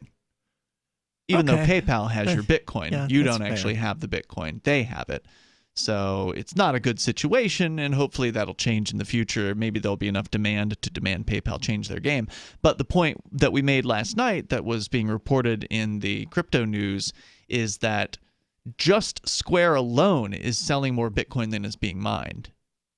Wow. So there's a huge demand for Bitcoin out there right now. And the idea that's... Which explains the high price. Yes, it's definitely a factor. And the idea that demand is going to go away seems unbelievable. You know, this is real interest in Bitcoin. I tend to agree. And on the subject of Bitcoin, I have to give props to the people at AnyPay. I visited Campus Convenience, Corner News, which is a local shop we have here in Keene that takes cryptocurrency. And they have full point-of-sale integration with their PayPal and their point-of-sale software. And it's amazing to be able to tell them you want to use AnyPay, and they just click a button and it sends the QR code right to the credit card reader. Is it just as fast too? Yes. Oh, nice. You just scan that, click, done. It was so well integrated. That's cool. I absolutely loved everything about it. I would love to go and try it, but I hear there's a mask mandate in there. There is. Yeah. You got to go there when Roberta's not there, and then you got to have the cool employees there. Oh, I would go when Roberta is there. I'm sure you would. Because we get along, so I don't think she... There was one day where AnyPay was installing a new vending machine in that location, and they called me to tell me about it, and I said I'd stop by, and Roberta was there. She let me in. Okay. With no mask on. So, yeah, it was no problem. I'm not terribly surprised. I mean, it's important to have good rapport with local... store owners and local clerks and things like that. That's why I'm able to go into so many different places and just not wear a mask. It's because they know me. Right. It's hard to beat that. Indeed. So Keene is a comfortable little small town with some of the best crypto integration you'll find anywhere in the world. Thanks to AnyPay. Yep. So Biden has plans if he becomes president, and it's unclear at best right now if he's going to become president. I tend to think he probably will because the media basically declared him the winner. And I don't see any way of undoing that. Yeah, I mean, it's hard to believe that Trump could possibly win at this point in the game. But if he does, boy, will it be an upset. People will be so mad. I mean, you'd have to, all the liberal tears would be pretty entertaining if that actually happened. That would mean I would love to see that happen for two reasons. First of all, because I've realized lately how much I really did not want Biden to win. It's not that I wanted Trump to win. It's just I do recognize that, between the two of them, Biden is a little bit worse on things that I care about than Trump. Yeah. But that's the best I can be said about it. But the other reason is because if Trump does prove to be the winner, then this election will have brought us both massive amounts of Republican tears and liberal Democrat tears. Yeah. And that would be fantastic. The lulls that we could get from that. But the lulls we're going to get anyway from Trump filing lawsuits claiming election fraud in states like Michigan and presumably others to come, going to generate plenty of lulls as well. I've been enjoying watching his Twitter. I don't follow Trump on Twitter because I don't want to add to the statistics of people who follow Trump on Twitter. But every once in a while, I will just go there and see what he's tweeting about. For the last week or so, I do it too. Yeah, for the last week or so, I've done it at least once a day because the best part is watching his confidence level go from 100 to 0 instantly. Right. It's like, we've got this in the bag. We're going to win big today. We're winning. The very next tweet is, this is fraudulent. The election's being stolen. Stop the count. Well, he's still saying he's winning. That's what he's saying. Is he? Yeah. I don't know, because all of his freaking tweets now are blocked by little, warning. This is factually incorrect or whatever. This tweet has been disputed.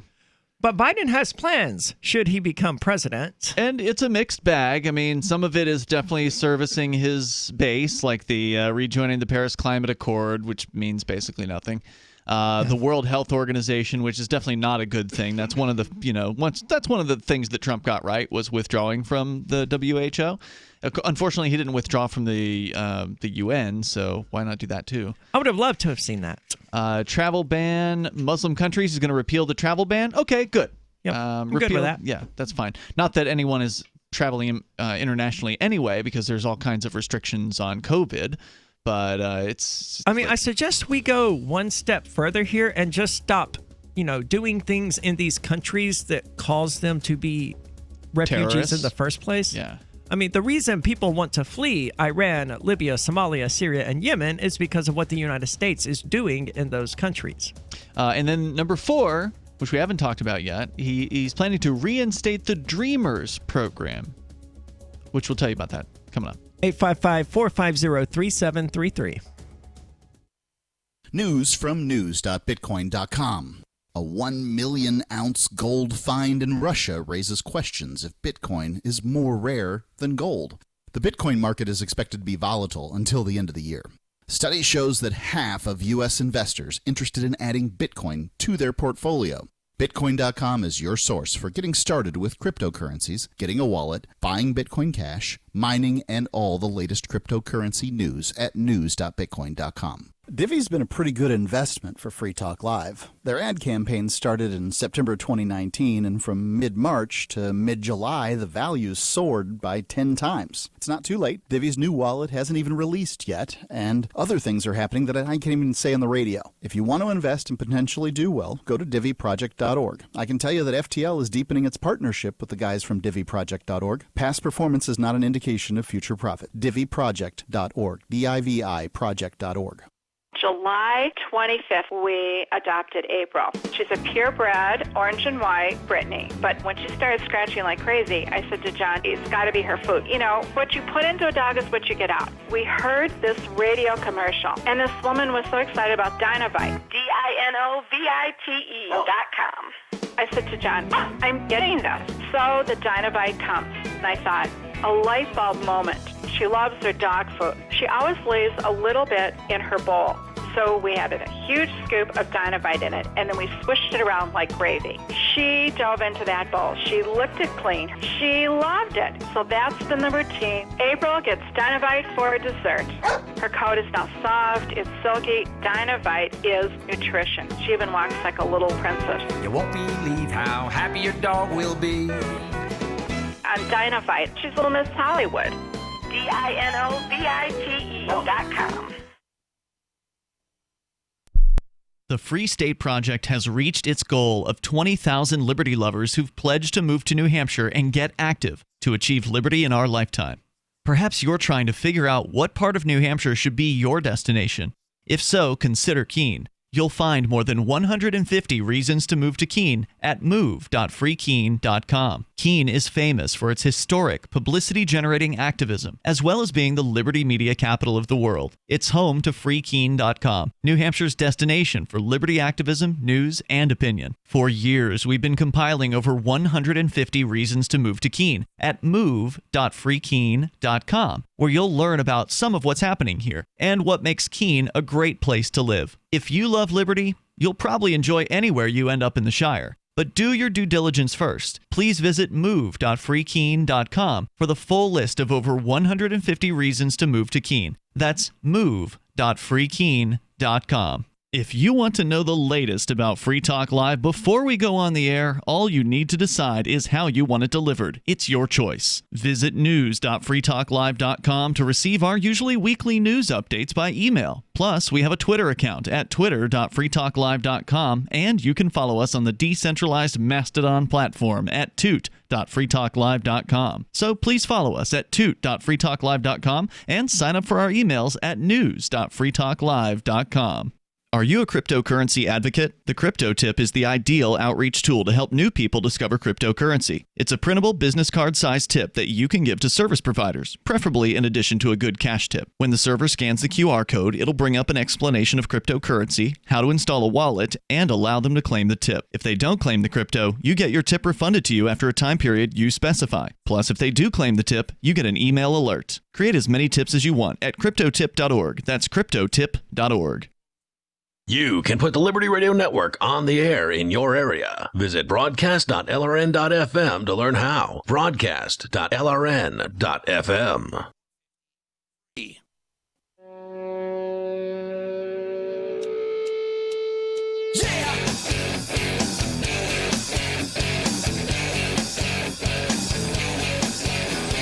It's Free Talk Live, talk radio that you control, and you can call in and talk about anything that's on your mind. That toll-free number is 855-450-3733, in which tonight it's Arya. And Ian. And maybe you knew that a blob of toothpaste is called a nurdle, but maybe you didn't know that we've been talking about Divi here on Free Talk Live for almost a year, and Ian here has actually set up one of their masternodes, says it was super easy and that staking was even easier. We're not investment advisors here on Free Talk Live, but we think you'll be impressed with the earning potential that you have with Divi as compared to traditional investment vehicles. Go to diviproject.org and get started. You can buy Divi at several exchanges or directly from the Divi team. And if you need help, there's a link to their Telegram chat right on the front page at diviproject.org, diviproject.org.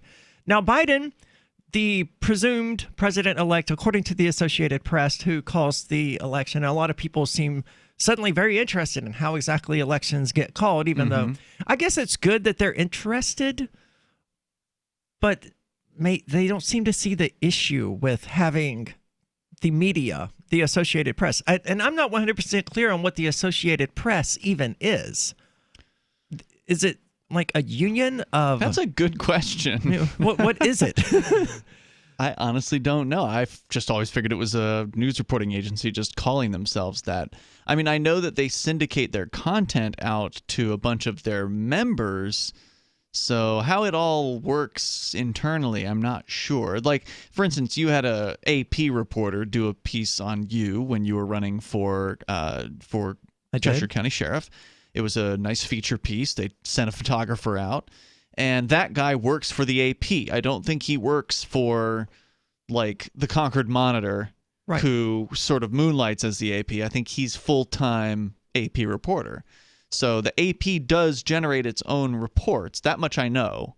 Right. And then they have a bunch of newspapers and other, websites and things like that that subscribe to their service. They pay likely a fee for this, to where they can then use the AP's content to put in their newspaper, basically. It's essentially a newspaper syndication service from my understanding, but I don't really know how the membership works. I don't know what, like, say, the local newspaper here, the Keene Sentinel, what they pay to be part of the AP or to have the ability to license their content and use it in their newspaper, but I suspect there is some sort of a fee involved in that. Well, they're the ones who called the election in favor of Joe Biden. And so did Fox News. Did they? Mm-hmm. Did they cry when they did it? The conservatives have been crying about it. Because I remember, what was her name? That she was on NBC at the time. She was like fully in tears as she, Tears of joy or tears of sadness? Tears of sadness. Okay. In 2016 when she was reporting that Trump won. That Trump won. Gotcha. What was her name? I don't know. Don't remember. Rachel something? I don't know. Maddow? Yeah, that was it. Yeah, she was fully in tears. And of course, the people at the Young She's Turks. on MSNBC, Rachel Maddow. Yeah. It was entertaining to watch. Yeah, I bet. So Biden has plans. Among them, as we mentioned, he wants to reinstate the Dreamers program. I don't know very much about this. Obviously, I'm white. My family has actually been in North America longer than the United States government. So if any one of us is going to get the hell out, it should be them, not me. But the Dreamers Act is not something I'm familiar with. I'm not intimately familiar with it, but I am familiar with the concept, the basic idea, and that is that people who are born in the United States are supposed to be able to remain in the United States, basically. So if your mom seems sensible. If your mom and or dad can make it here illegally and have sex with somebody who's here, whether they're here illegally or legally, the offspring gets to stay. That's what the Dreamers program was supposed to be. And that's fine. Why not let all of them stay? Yeah, everyone should be able to stay. If they want to come here, what is the problem with letting them come here? Well, right, because it's actually really tragic to tell somebody, oh, well, your kid can stay, but you, Mom, you got to go back. We're going to separate your family. That's not cool. That's not cool. No. So Biden would also ensure that the Deferred Action for Childhood Arrivals, the DACA, would continue. Is that related? I thought DACA was a proposed law that didn't actually pass. I don't know anything about what these politicians are doing because so much of it is inconsequential to my life. Yeah, I mean, obviously, it's quite consequential to the people who are trying to migrate here. Absolutely. And, the easier that can be for these folks, the better. So, I mean, I am not a fan of Joe Biden or Donald Trump for that matter, but I am a fan of immigration freedom, and these are minor tweaks that aren't bad. I mean, to have more people being able to stay than less, or than fewer people being able to stay, is ultimately a good thing. But I agree with you. We should just have freedom for people to come here without having to ask government permission. It is good to put a Band-Aid on a festering wound, I guess. It's better than leaving it completely and totally unaddressed. But one of these proposed executive orders that makes the most that has the most appeal to me is the fifth one, the military ban, and how Biden plans to repeal the transgender military ban. I'm not a fan of that. As a trans person? Yes. Okay. I would rather not have anyone allowed to serve in the military. And I realize, that's a joke, but it's also 100% true. Banning trans people from joining in the military was probably the best thing Trump could ever have done for trans people. Mm-hmm. Hey, now you don't have to have a guilty conscience for the rest of your life about how you murdered brown kids in the Middle East so that you could afford a down payment on your Camaro or whatever. But trans people should be free to murder people too. No, they shouldn't be. No one should be free to murder people. Mm-hmm. Trans or cis or otherwise. I don't care. Yeah. You shouldn't be proud of that. No, and you shouldn't have this institution in place that allows you to be a hired killer in the first place. Yeah. And that's ultimately what all of it boils down to, is just being a hired killer. I don't want trans people being hired killers. I'm okay with not allowing trans people to be hired killers. Well, the fact is there are crazy people who are trans, and there are crazy people who are not trans, and I'm talking psychopaths, people who actually do want to kill people, and those kind of folks are attracted to these positions. Yeah, so I guess the question is, would we rather they inflict their damage domestically or abroad? Because they're either going to serve in the police or in the military. If that's their inclination, they're psychopaths and they want to hurt people, but they don't want to face any sort of repercussions or consequences, then there are only really two options, police officer or military. So maybe Biden is thinking that if he lets trans people into the military, that the Democrats will be more likely to look the other way as he sends them off to kill innocent babies in the Middle East. Well, it's okay. Yeah, we would have disagreed if Trump was dropping bombs on the Middle East, the children over there. But since he's letting trans people drop the bombs, well, that makes it okay. On one of my posts about how the bombs will continue falling regardless of whoever is in office, someone actually had the audacity to comment, yes, but words matter. And we won't have someone in the Oval Office who is explicitly spewing hate. I said, okay, words may matter, but bombs matter a whole hell of a lot more, and those aren't going away. So as long as I almost said Barack Biden, as long as Biden says I love you as he drops the bombs, then it's totally fine. That's what we saw from 2008 to 2016. And so, Barack Obama, he's murdered more people than any other Nobel Peace Prize winner, but he's so polite about it. You just got to respect his ability to speak and communicate and be reasonable and sound so compassionate as he pushes that button to drop bombs on a hospital. No, I don't have to respect that. No. Absolutely not. Maxwell, she was scratching and losing some hair. My vet, she says, oh, he must be allergic to chicken. Another vet said, eat the grain. Third vet said, it's the weather. Then somebody said, DINOVITE.com. It took 2 weeks, and the dog stopped itching, the hair stopped falling out. The Dinovite is a big part of Maxwell's diet. You get some Dinovite, how happy your dog will be. DINOVITE.com. What if the United States and the Soviet Union had fought on land, sea, air, and the astral plane, struggled for dominion across parallel dimensions, or on the surface of the moon? What wonders would have been unveiled? What terrors would have haunted mankind from those dark and dismal dimensions? Come closer, peer through a glass darkly, and discover the horrifying alternative visions of World War III from some of today's greatest minds in science fiction, fantasy, and horror. Weird World War III. Available now from Baen Books at baenbooks.com. This is Michael Dean from the Freedom Fiends. I've run websites since 1996 and have used over a dozen web hosts in that time. AgristHosting.com is the only one that hasn't broken my heart. Agrist Hosting's uptime and service is stellar, and their DDoS mitigation is the best I've seen.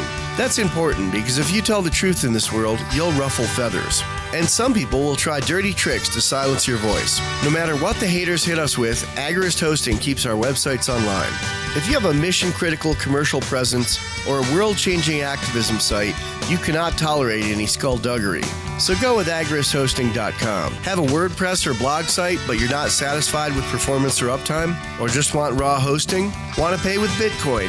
Agrist Hosting specializes in high-performance hosting with personalized service. Go to agristhosting.com and click on the button that says Get Hosted. That's agristhosting.com.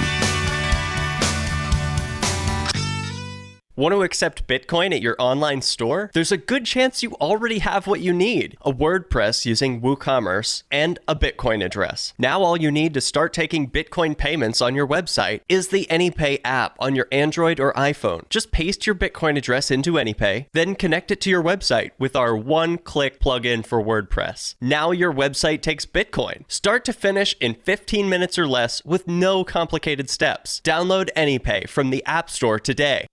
The LRN.FM social media channels have been revamped. We've eliminated Facebook and focused on other platforms like Twitter and Mastodon, the decentralized alternative to Twitter. On our accounts, you'll find posts from multiple LRN.FM show hosts together in one place. Follow us on Twitter at twitter.lrn.fm, or better yet, move to the decentralized Mastodon social media platform at toot.lrn.fm, toot.lrn.fm. I think you'll like it. We have some good news. The indictments against Ross Ulbricht in the District of Maryland were dismissed with prejudice, meaning they can never be refiled. This is especially good because those indictments contain the only charge ever made that Ross engaged in murder for hire. This was a serious allegation that Ross Ulbricht denies. It was never prosecuted or ruled on by a jury, but was trumpeted by the federal government and the media as if it were proven fact. The Maryland court held these indictments for almost 5 years, poisoning Ross's case and leaving him under a cloud of unproven allegations. As explained in Ross's appeal to the Supreme Court, the fact that the judge used these allegations to give Ross a draconian sentence of double life without parole violated his Sixth Amendment right to a jury trial. Judges are required to issue sentences based on convictions decided by a jury, not unproven allegations never even charged at trial. Although this is a positive development, the dropped indictment will not set Ross free. Now, a presidential pardon is Ross's only hope of freedom. Sign the petition at freeross.org. freeross.org. Help get LRN.FM into more ears. Visit promote.lrn.fm for a free bumper sticker, flyers, banners, graphics, and more. Promote.lrn.fm.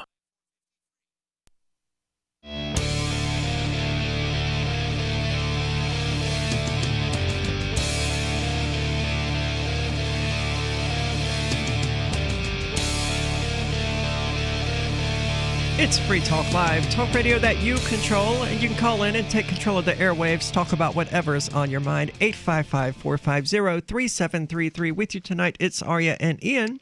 And communities can issue their own cryptocurrency backed by Intercoin. They can choose to inflate the circulating supply of their own money to spend on internal projects, or they can choose to tax certain transactions and remove money from circulation. These activities deterministically change the exchange rate of the community's local money to Intercoin, but it doesn't affect other communities or the rest of the Intercoin system. Each community can choose its own policies and openly program them into their coins. Intercoin is attempting to regain some of our freedoms that are threatened on the internet and in the real world, and we think that's important here on Free Talk Live. So we accepted $40,000 worth of Intercoin tokens from Intercoin Inc. for advertising. If you also think that freedom is important, then check out Intercoin at intercoin.org. You can invest in the project and potentially make big gains, or just be involved and perhaps shape its future. Intercoin.org, INTERcoin.org. And speaking of novel, innovative, never heard before ideas, it seems that Netflix has this wacky new idea that has probably, definitely never been tried before. Television that isn't on demand. What is it that they're calling it? What is the term they're using? A linear scheduled TV channel. What a novel concept. Surely there isn't like some reason or something that people moved away from those to on-demand services in the first place, right? Yeah, I mean, Netflix was, an innovator in the early days back when they were a DVD by mail company. That's where they started. It's so hard to remember that they started that way, man. Yeah, that's where they started. In fact, they had competitors, too, back in the day, and they knocked all of them out. Yep. So they were the last man standing, so to speak, on that one, including killing Blockbuster Video and all your local video rental stores. I mean, Netflix completely changed the game when it came to how to get your entertainment at home. And then they squandered it, man. Netflix. What do you mean? Netflix is my most useless subscription right now. In fact, I canceled it about a month and a half ago because I hadn't watched anything on it in about 6 months. Well, I wasn't busy. Well, I was busy 6 months ago, but not as busy 6 months ago. Yeah. But Hulu has shows that I like. Hulu has documentaries. It has stuff from the Discovery Channel, the Mythbusters, all that kinds of crap that I like watching. Because if I'm going to watch something, then I want to at least not be filling my head with nonsense. And Mythbusters and documentaries and stuff like that is a fairly good way of... Make you feel less nonsensical. Yeah. I mean, at least then I'm learning something about physics. Documentaries have their own slant, of course. Oh, of course. Yeah. But Netflix doesn't have any movies that I want to watch. If I'm going to watch a movie, I'm going to watch it on Amazon Prime because I'm already subscribed to it anyway, and I'm already subscribed to all of the... there's only one, and that's Shudder. It's a horror movie channel that is owned by Amazon. But I'm already if I want to watch a movie, it's going to be there because I already have an Amazon Prime subscription for ordering stuff anyway. So and do they have like the same movies as Netflix? They have substantially more movies than Netflix has an extreme lack of content these days. Wow, and they're losing shows left and right. And they're losing movies left and right. I am a subscriber of Netflix, but I'm on the DVD plan. So I've got a list of DVDs that I've put. It's like 200 Blu-rays, DVDs, whatever is available. Or I'll take the Blu-ray if it's available. But I've had that list together for years, and I'm never I'm not going to get through to my lifetime at the rate that I watch these movies. I watch like 3 a year. I wonder how many of those movies Netflix actually still has. I mean, presumably a lot of them. They've got physical copies of these things. But do they still have the right or the legal right to send you a copy? I don't know how that works. Because, I mean, they lost the legal rights to a lot of movies. Like, you can't find any of the original Halloween movies on Netflix anymore. Really? Or at least the last I checked. I don't know. Well, I wonder if there's a difference between streaming rights and rental of DVD rights. I wonder if there's any kind of, different inventory. I wonder if you can get more on their other site. I don't know. I've never looked into it. I haven't either. Blockbuster would be the people to ask. But of course, they're out of business because Netflix put them out of business because Netflix once upon a time had a really good idea and it was very successful. Well, there is that one Blockbuster store that's still left in Bend, Oregon. Did you hear about that store? I did. Yeah. But I mean, it's a tourist attraction at this point, that's right? all it is. I mean, it's not existing for the purpose of actually renting out movies. No, they still rent movies. I'm sure they do. But that's not why people are going there. Right, they're going there to take photographs out the front. I can't believe that Redbox is even still a thing. Yeah, I saw somebody standing at one the other day, so there must be somebody who's using it. But here in Keene, where you probably have access to decent internet, I just don't know what need there for it to be. I get it in rural areas where you may not have, a 400 megabit per second pipe. Maybe there are people that don't have internet. People that I know it's hard to imagine. I'm a millennial. That's nonsense to me. What do you mean? How did they not have running water? Yeah, I know what you mean. But when I was working at the Cheshire Fair, I was running a booth there for freekeen.com or Shire Society or whatever it was that we were promoting. Bitcoin, we did that a couple of years. And when we were doing the Bitcoin ones, I had the reason to ask people about crypto and, internet and things like that. And I was surprised not only by some of the rednecks who you would expect, maybe some of them didn't have internet, but like the young ones didn't have it either. There was, I swear to you. I believe you. There was like this 18-year-old, 20-year-old young man who said he didn't have a cell phone, said he didn't even have internet access at his home. Like he would go to school and they'd make him use the school internet to do certain things. So It wasn't as though he'd never been online, but he was not interested in any way, shape, or form in being online. So there are still people. There really are still people like that. It was like that case. That was the case when I grew up in Mississippi. But I mean, Mississippi is much poorer than New Hampshire, and it's also much more rural. And this was also an era where even if you had internet at your house, it was just dial-up, and almost no one had it. We did have it at school, so I understand this concept of, I don't have internet at home. I didn't either. But that was not 2020. 2020, I'm stunned to find that anyone doesn't have internet at home. Mind you, this was probably 5 years ago, but still or it would in have 2015, been 2015. Yeah. What was the movie that you said they don't carry at Netflix anymore? I think it's Halloween. Halloween, the original one, like the John Carpenter. I believe so. From 1979 or whatever it was.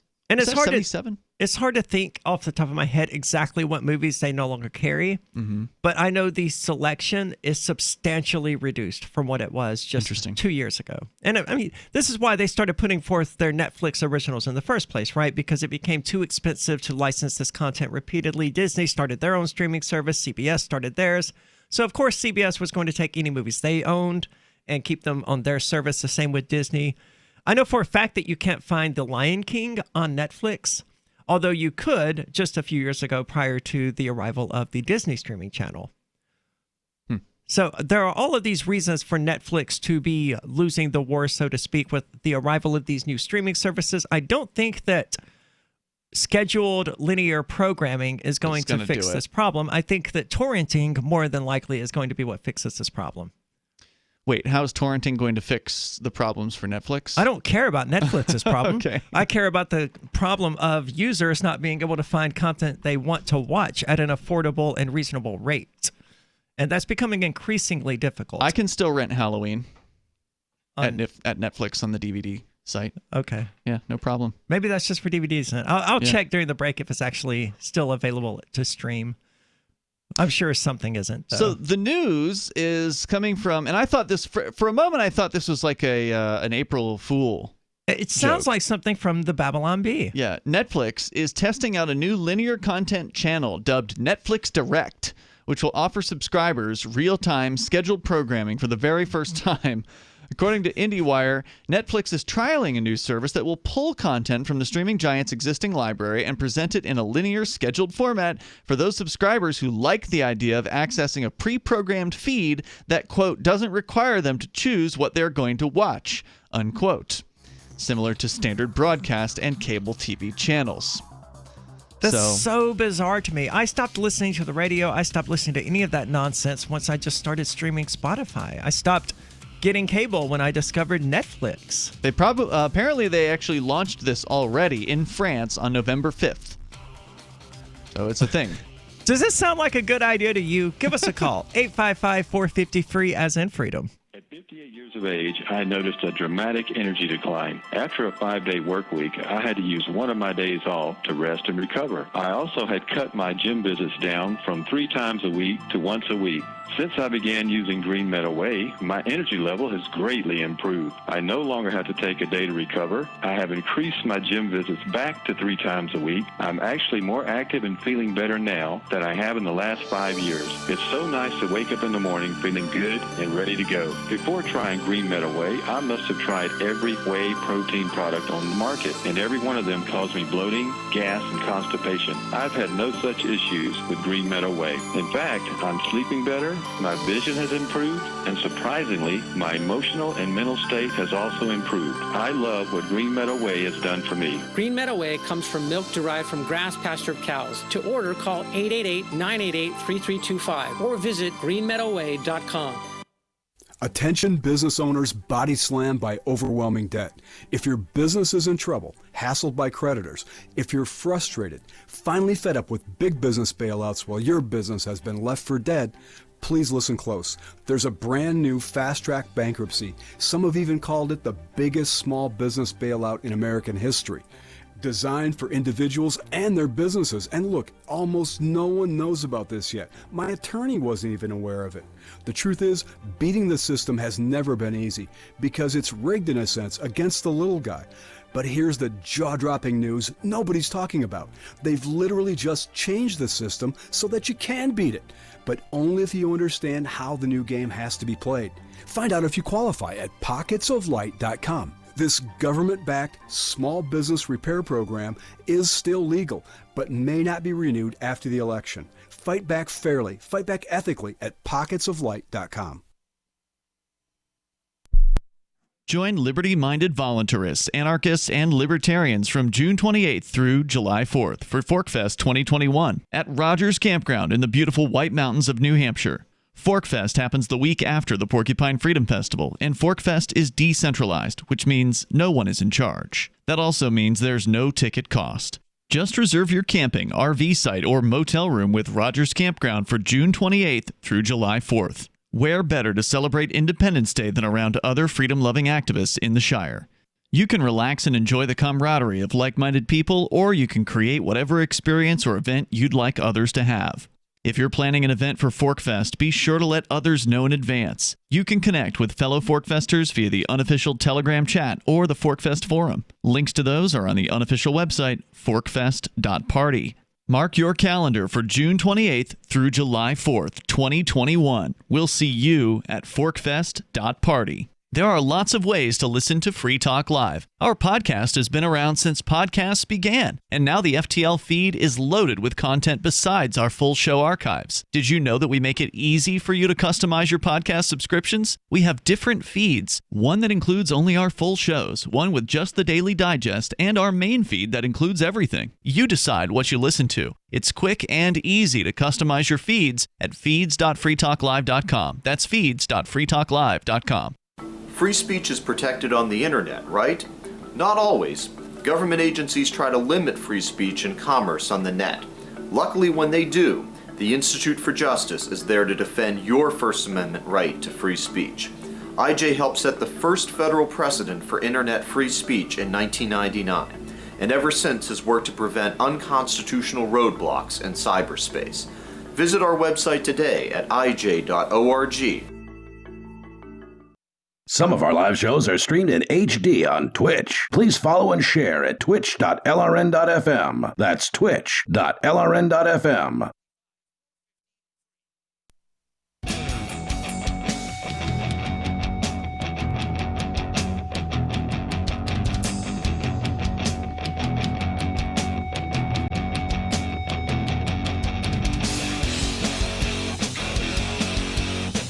It's Free Talk Live, talk radio that you control. You can call in and talk about anything that's on your mind. That toll-free number is 855-450-3733. With you tonight, it's Aria. And it's Ian. And we're talking about Netflix. And evidently, Ian, the last time you had a movie arrive from Netflix, it was right around ForkFest. Almost half a year ago.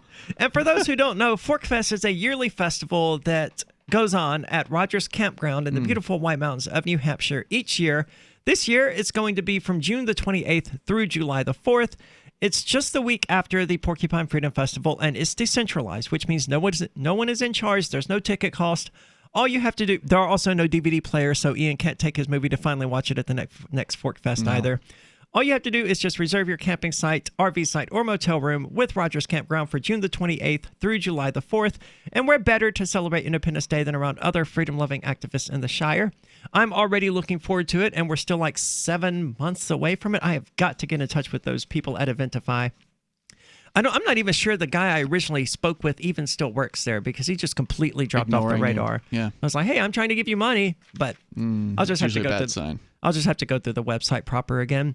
You can connect with fellow ForkFesters via the unofficial Telegram chat or the ForkFest forum. Links to those are on the unofficial website, forkfest.party. So mark your calendar for June the 28th through July the 4th. We'll see you there, forkfest.party. This whole thing reads like a big satire piece. I'm going to give you another quote here from Netflix's spokesperson. But to be clear, it's not satire. This is already happening in France. It is apparently launched in France November 5th with a broader rollout of what is being called Netflix Direct, which is a linear cable channel, basically. I don't know if it's actually available on cable. I'm not sure in what method you would go and access this. But according to the story, they expect the broader service rolled out across the country next month. So it almost sounds like it is on cable systems, because how else would they roll it out across the country? Like if it's on the internet, it's available, right? Like you're not going to say, oh, well, only Paris can have it, but Marseille can't have it, or whatever. I mean, I guess they could, but I don't see the reason why they would. No, it doesn't make sense. So, I mean, a lot of anime and stuff like that isn't available in the United States, but if you connect via a VPN, you can watch it. Right, but usually they don't divvy up the United States by Florida or by, very rarely will you see something like that happen. So Netflix says it chose this location to test out the company's first linear channel. Does that mean they're going to have a second one? Because of, quote, the consumption of traditional TV in France, unquote. Now, that doesn't explain anything to me. It suggests that maybe they're saying French people like watching cable networks or something, like they're stuck in the 80s or the 90s, because like you were saying, this technology of Netflix took over and is dominating and destroying and making it difficult for cable systems to even exist and make money. I don't know a single person who is subscribed to cable. I'm sure these people exist. They're older. But I don't likely. Personally know a single person who has cable television or satellite television. I don't spend enough time in my friends' homes to really know necessarily, but I can't think of anyone that does either. Now, you and I are a little on the younger side, but if you're in your 60s, you're probably more likely to have a cable subscription, right? So cable networks, got to get that Fox News content somehow, right? Now, or CNN or whatever. But cable networks they're having a tough time. Fox News, CNN, their viewership is literally dying off, and they're not getting it replaced with young people. Young people are not turning to these old systems because young people are used to having things on demand. They're used to being able to press a button and watch the thing that they want, not have to set an alarm and then go and sit down on the couch and wait for the thing to come on that they've been waiting to see. It's very unlikely that people are going to go through that. But here's the quote from Netflix in their statement. This is a real article at IGN.com. Quote, whether you're lacking inspiration or whether you've discovered Netflix for the first time, you could let yourself be guided for the first time without having to choose a particular title and let yourself be surprised by the diversity of Netflix's library. They could easily do this by just adding a random button in their apps or on their website. Okay, I don't know what I want to watch. Let's just hit the random button and see what comes up. Doesn't Google have that? Like when you went to Google, it would say, I'm feeling lucky. Do you remember that option on Google? It would just automatically choose what the first result was going to be for you, though. Oh, really? And I think they removed it because they were losing a lot of money on advertising because of it. Or they didn't remove it. No, it's still there. They added in the auto search thing so that it automatically starts giving you results. Yeah, so people don't use it as often. But Wikipedia certainly has one. You want to read a random article? Wikipedia has you covered. Just hit the random button. It sounds like that's exactly what Netflix should be doing here.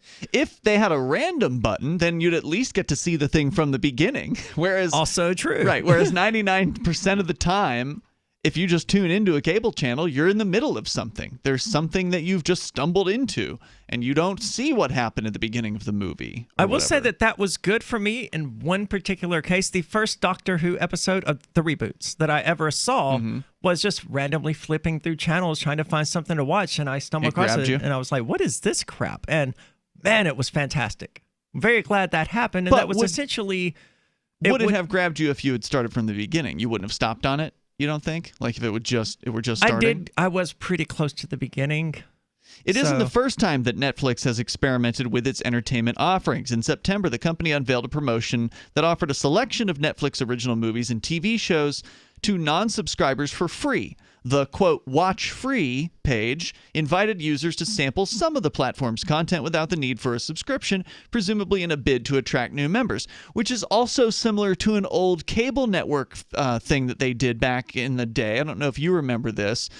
You're a little bit younger than I am, but when I was growing up in the 1990s, they would have like the free Disney Channel weekend or HBO Cinemax week, right, where they would descramble the channels, because it used to be analog scrambling, and so they would descramble the channel for a time frame, and they'd run these promos and be like, you're watching HBO for free, here's how you can subscribe, that kind of thing. Okay. So that's kind of what they're talking about here, was they're giving away some of their own movies, the things that they own the rights to, as freebies to try to attract people to subscribe. Well, I mean, their biggest issue is a lack of content that people want. Well, that's what you're saying. I don't know if that's true. I mean, they have, what, 100 million subscribers or 150 million subscribers or something like that? I mean, even I don't with know how many the they cuties have. controversy that happened this year, I don't think that their numbers are down that significantly. Okay. I'll look it up, though. We'll see what we can find out about it. But basically, they're opening up the cable company playbook here.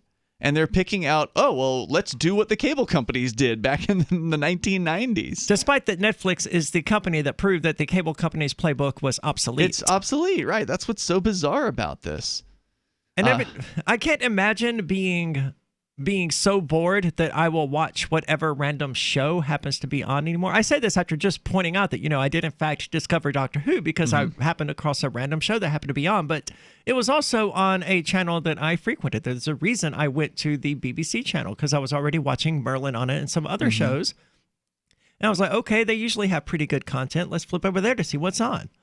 But as far as this Netflix thing, you could get the Castlevania series. Yep. You could get who knows what. I don't know what else is on Netflix. I've seen the Castlevania series. I liked it. I tried to watch it, but I didn't. So I tried when you say tried, does that mean you actually watched it and then stopped watching? I or watched you like never 1.5 episodes, Gotcha. and I was like, this is not for me. Once users have subscribed, Netflix doesn't seem to face too many issues in trying to maintain their interest. A recent report revealed that the company's investment in anime had been going... all they have to do is send you one DVD every 6 months. I'm probably... I don't know how many people... It is a question I have, is how many of their subscribers are like me and that they don't actually watch very much stuff and they just make money off of them.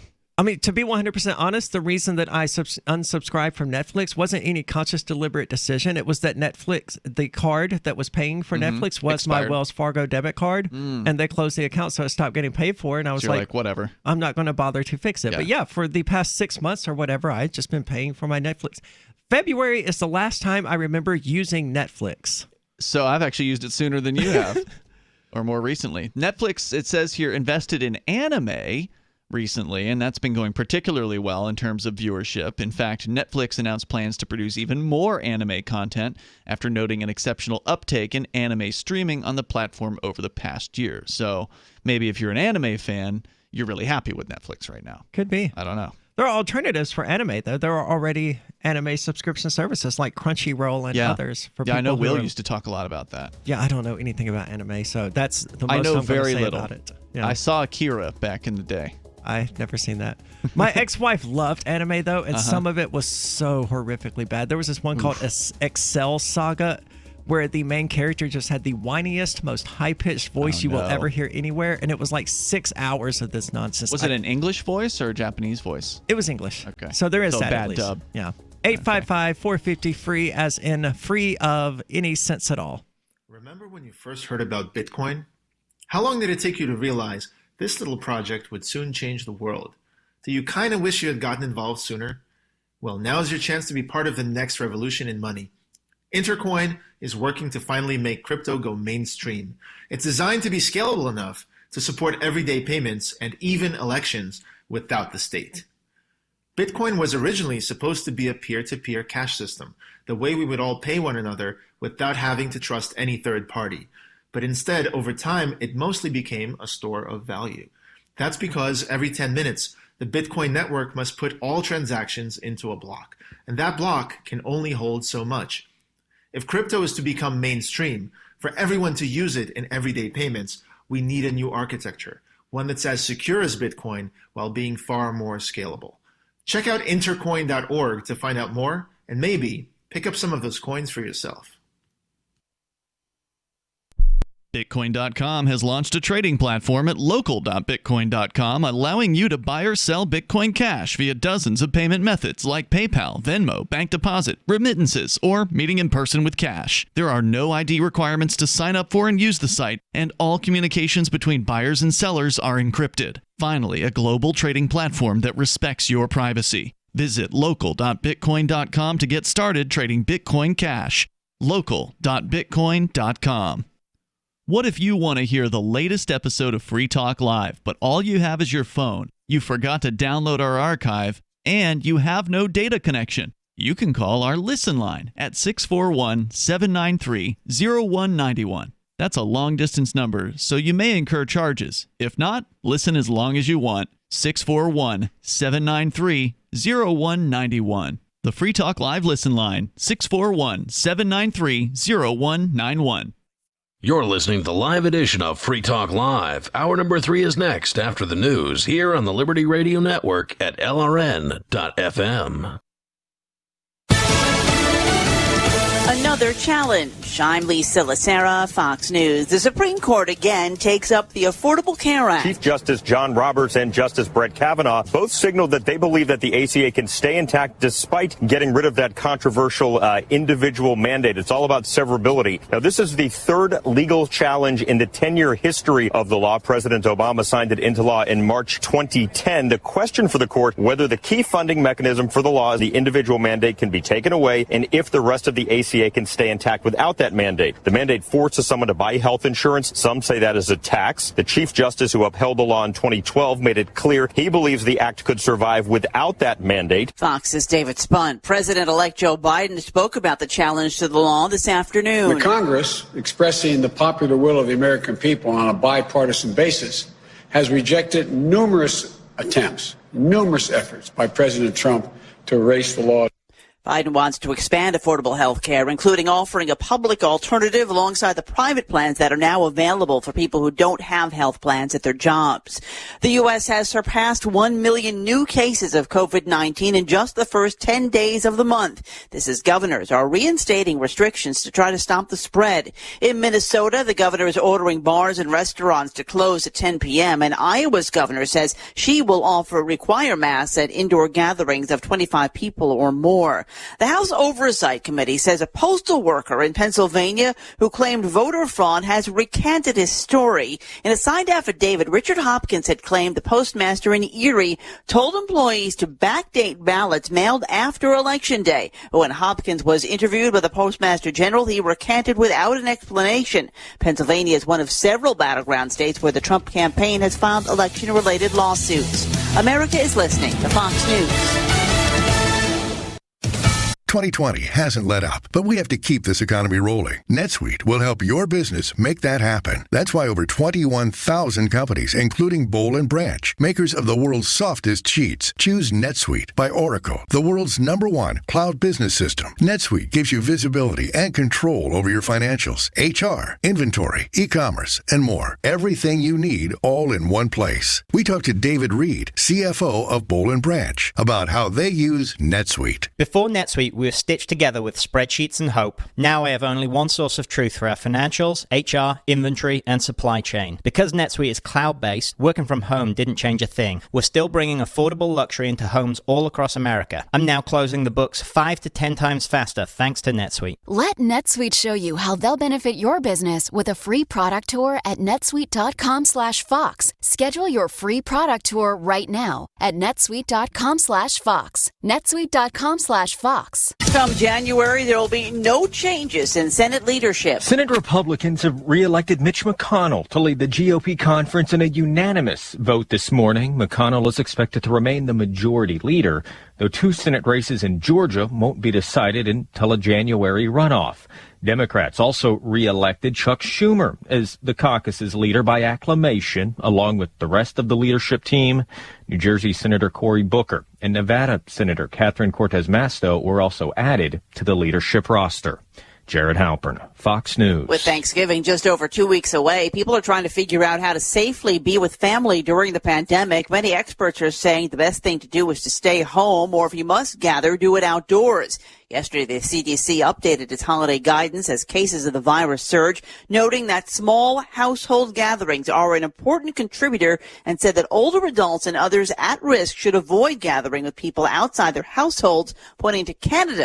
A new report released this week has found that nearly 3/4 of sleepaway campers' parents are currently using their children's time away from home to take the first steps towards filing for divorce. With 46% of campers' moms currently staying with their sisters while they try to figure it out, and 38% of campers' dads sleeping on the living room couch and staring at the ceiling for hours before falling asleep. Most campers are, at this precise moment, wholly unaware that their fathers are looking for temporary sublets and are experiencing a level of carefree, joyful buoyancy that experts say they will never feel again.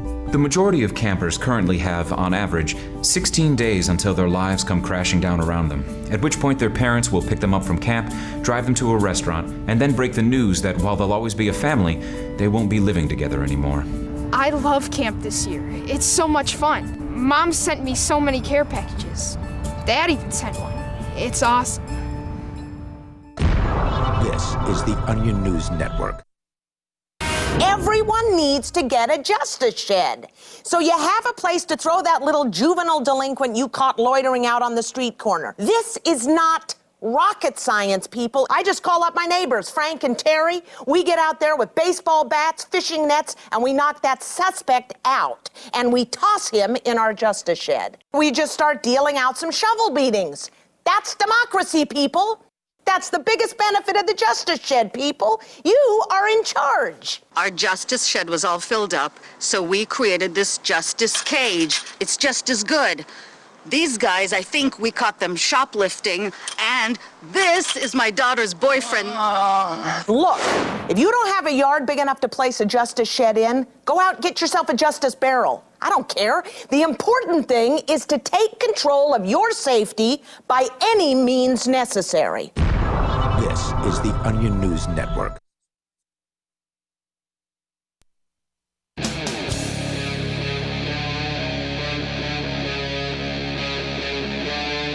Free Talk Live.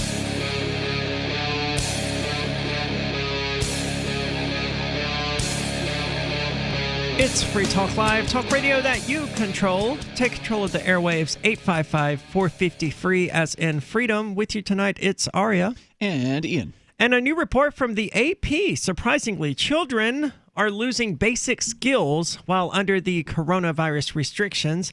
The reason this surprises me is because you very rarely hear anything in the mainstream media about the horrific downsides of these lockdowns, like the suicides, the drug addictions, the domestic abuse increases. But here, evidently, children are losing some extremely basic skills. According to the AP, some young children have forgotten how to eat with a knife and fork, which to me is odd because that's I never used a knife at school when I was eating, and I just don't understand the connection between these two things. It seems like the most of your eating with a knife and fork is going to take place at home because you're not eating steaks at the school cafeteria. Did this specify that it was at school? It did not. Okay. Maybe it's at restaurants. Maybe the only time children use forks and knives are at restaurants. I don't know. I don't know what kind of family you had in Mississippi or whatever, but we had a knife and fork every night when I ate at home. Like that was just standard table settings. You'd have a knife and fork, and that. I mean, we did it. There was going to be some sort of spoon meat that required a knife. I mean, we wouldn't have a spoon out if we weren't going to eat anything that was a liquid. I guess. Yeah, I mean, I see what you're saying, but usually there was enough variety to where you would have you would use a knife and fork and a spoon often enough to where you'd retain. What I don't understand here is why, you're still eating during the pandemic, so-called pandemic. Well, they're eating pizza. Is that the problem? That would be my speculation based on personal experience. Pizza and hamburgers or something like that, all finger food? That would be my guess, yes. Okay. They're not eating. The parents are so lazy And I don't cook my own food either. Okay, so I'm totally guilty. I don't either, but I'm not feeding this crap to a kid. But that said, and I eat good even though I don't cook it. That said, even though I go out and we go out and we'll get to Jamaican food or something like that, I'm almost always eating it with a knife and fork. So it must be all finger food that these kids' parents are buying them. Otherwise, how could they possibly lose that skill? It's a daily thing that you do. That's an excellent point. It has to just be finger foods. Yeah. Sandwiches. There's no other hot explanation dogs, that for kind it. of crap. Yeah. So others. It gets worse. Others have regressed back into diapers. What? Is this for real? This is a real AP story. It is from the APnews.com. Wow. Evidently, I imagine that's got to be the younger ones, right? Like maybe 3 or 4 years old that are regressing back into diapers and not like 8-year-olds. I don't even understand how that can happen. Like normally when you're a kid, mental regression from lack of stimulus, perhaps?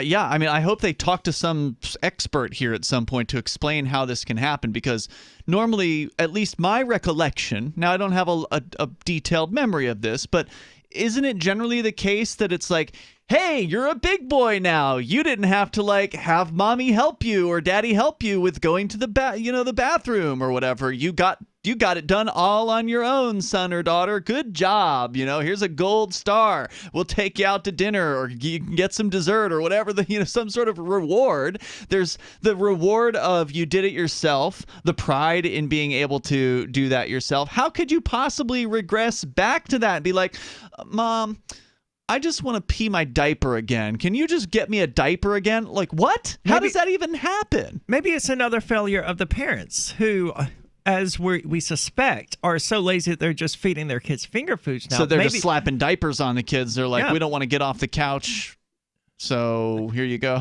Yeah, I don't know how else that could, because the parents are buying the diapers, right? I presume they're not making them. You would imagine the first time that your fully toilet-trained child used the bathroom in their clothing that you would, stop buying diapers, number one. And you would address that with them instead of just going, okay, well, I don't want to deal with this. Here, put some diapers back on. But that was the choice that these parents clearly deliberately made. That's the only way that a child can regress back to diapers. Right. The child would have to accept what the parent was doing to it, right? Yeah. So and I mean, children are, I'm sure plenty of them are obedient or whatever. I guess my nature is to not be obedient. I was kind of born, I feel like I was born that way, as far back as I can remember. I don't know if I was born that way, but certainly from the age of 6 or 7. I was obedient to my parents, but not to so-called authorities outside of them. So I was never, my parents and I got along pretty well, but when it came to school, I never liked doing what I was told to do. And I did up until the 2nd grade, maybe the 3rd. And at that point, I was like, okay, this is stupid, and this is a waste of time. Yeah, I mean, I would like to think that I would be insulted if my parents wanted to put me back in diapers. Be like, no thanks, I like doing it myself, Well, I would imagine that the kid was already soiling themselves before the parents resorted to this measure. But instead of trying to deal with that in a healthy and productive way, they were just like, okay, here, just put these on. That's pure speculation based on this one sentence that we read. But how else does something like this even happen? It's mind-boggling. The Office for Standards in Education, Children's Services and Skills, known as Ofsted, published 5 reports based on findings from more than 900 visits to education and social care providers across England since September. Some of the children most affected by the disruption of the pandemic were those in their earliest years of education with working parents who, quote, experienced the double whammy of less time with parents and less time with other children, said Amanda Spillman. So evidently it is a failure of the parents relying too much on other children and the school systems to complete raising their children for them, because, they didn't consider the fact that, having a child was going to be what they needed to dedicate their lives to for the rest of their lives. Time on that thing. Yeah. Instead, the child just reached, 5, 6 years old. They sent them all to school and they're like, all right, we're done here. The school's got it now. Right. Put them in the school, put them in front of a TV for the rest of the time, and that's it. You're good. She said that teachers reported that some toilet trade students needing to use diapers again, and others who had forgotten some basic skills they had mastered, such as eating with a knife and fork, Not to mention the loss of early progress in words and numbers. Well, this was inevitable. When you take children out of kindergarten, they're going to forget some things, like numbers and letters. Among older children, some had fallen behind in math, struggled with literacy and concentration, or lost physical fitness, the report said. Others showed signs of mental distress, which showed up in increased eating disorders and self-harm. Oh, this is just wonderful. I mean, this is what really we said helping 6 people. months ago was going to happen as a result of this crap. While most children, but at least they didn't catch the flu. Yep. Thank God for that. They're cutting themselves and they're cutting for themselves and they're getting fat and they're peeing themselves. But you know what? They didn't catch the flu. Right. While most children have lost ground in their learning to various degrees since March, some have coped well because they spent quality time with parents and caregivers, Spielman said. So again, it comes back to the lack of parents in their lives. Schools and childcare settings were closed to most children in March as the coronavirus pandemic first hit Britain. Since September, all children in England have attended in-person classes. Schools and universities were allowed to stay open under a new lockdown in England that started last week. However, officials in Wales, which has often imposed stricter COVID-19 restrictions compared to the rest of England, announced Tuesday that crucial exams for secondary school students will be canceled for 2021 amid ongoing school disruptions caused by the pandemic. So they're frustrated, it would seem, that their children are getting more and more stupid and less educated, and their solution to that is just, we're just going to cancel testing. That'll fix it. Instead of addressing the issue that caused children to revert to peeing on themselves, slitting their wrists, and being out of shape, and forgetting how to use forks and knives, pushing all of that aside, let's just not test them anymore. Let's just not look at the problem anymore. Testing is overrated anyway. Well, sure, but that's how you find out that these children suck at math now. They can't add 2 and 6 together like they could 6 months ago. So, I mean, testing, it's useful to find a person's level of competence, maybe. But yeah, so that's what's happening. The coronavirus pandemic, the lockdowns that resulted from it, they've made children pee on themselves. It's going to get worse, too, because now they're saying, oh, well, winter's coming and, more transmissions, etc. Beware. Yeah. They're preparing people for even more lockdowns. The third wave, 855-450-FREE, as in free of freedom. She's a purebred, orange and white Brittany, but when we adopted April, she started scratching like crazy. I said, what you put into a dog is what you get out. DINOVITE.com. So we added a huge scoop of Dinovite in her bowl. She licked it clean. She loved it. Her coat is now soft, it's silky. Dinovite is nutrition. You get some Dinovite, how happy your dog will be. On Dinovite, she's Little Miss Hollywood. DINOVITE.com. Divvy's been a pretty good investment for Free Talk Live. Their ad campaign started in September 2019, and from mid-March to mid-July, the values soared by 10 times. It's not too late. Divvy's new wallet hasn't even released yet, and other things are happening that I can't even say on the radio. If you want to invest and potentially do well, go to DivvyProject.org. I can tell you that FTL is deepening its partnership with the guys from DivvyProject.org. Past performance is not an indication of future profit. DivvyProject.org. DIVI Project.org. Got shaving irritation? Shave Secret shaving oil can help stop it. Shave Secret doesn't cost much and is an all-American product. My name is Chuck Howard, and I developed Shave Secret and pioneered its use starting back in 1991. Ingrown hairs drove me nuts for years. Shaving oil changed all that. Why put up with ingrown hairs, bumps, red rash, nicks, and cuts? Shave Secret provides men and women with what we believe is the best shave ever. Our proprietary blend of 100% natural base and essential oils, plus a hint of menthol, was designed to help eliminate shaving irritations like ingrown hairs, bumps, red rash, nicks, and cuts. We'll lose those shaving irritations. Available at Super Walmart, H-E-B, Wegmans, Giant Eagle, Discount Drug, Navy and Marine Exchanges, Amazon, and ShaveSecret.com. Use the code FTL for Free Talk Live and get a discount.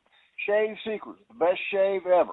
Having taken her Don't worry about things you can't control. Isn't that what they always say? But it's about impossible to avoid worrying about what's going on these days. The government has used the war on guns, the war on drugs, and the war on terrorism to tear our Bill of Rights to shreds. But you can fight back. The 10th Amendment Center has proven it, racking up major victories. For example, when the U.S. government claimed authority in the NDAA to have the military kidnap and detain Americans without trial, the nullifiers got a law passed in California, declaring the state's refusal to ever participate in any such thing. Their latest project is offnow.org, nullifying the National Security Agency. They've already gotten model legislation introduced in California, Arizona, Oklahoma, Missouri, and Kansas, meant to limit the power of the NSA to spy on Americans in those states. We'd be fools to wait around for the U.S. Congress or courts to roll back Big Brother. Our best chance is nullification and interposition on the state level. Go to offnow.org, print out that model legislation, and get to work nullifying the NSA. The hero Edward Snowden has risked everything to give us this chance. Let's take it. Offnow.org. Some of you asked, and now we've delivered. LRN.FM's live Keene, New Hampshire studio shows are now streamed in HD on Twitch. Visit our channel at twitch.lrn.fm and give it a follow. If you have Amazon Prime, you get one free subscription on Twitch. If you use it on our channel, Twitch will give LRN.FM a monthly piece of your Prime subscription cost. So please watch, follow, share, and subscribe to twitch.lrn.fm. That's twitch.lrn.fm. I'm crazy about My Magic Mud. This is the most important oral care product created this millennium, and I'm not kidding. We all have different opinions on politics and issues, but we all have mouths. And I want yours to be as clean as possible, with teeth as bright as they were meant to be. I will never be without My Magic Mud. It's a little surprising, but man, does it work. If you only listen to one thing I say ever, go to mymagicmud.com and get 20% off with code FTL. mymagicmud.com, code FTL. Love what we do? Please help support our international satellite channels at patreon.lrn.fm. That's patreon.lrn.fm.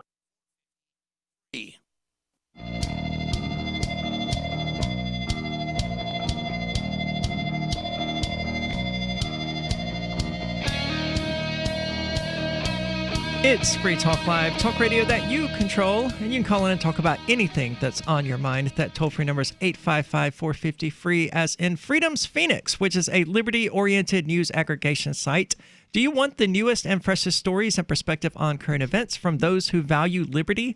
freedomsphoenix.com has it. Their daily dispatch is the best way to stay up to date on science, technology, historical findings, liberty news, government overspending, and the rise of the police state. Freedoms with an S, Phoenix.com, freedomsphoenix.com. Awesome news aggregation site.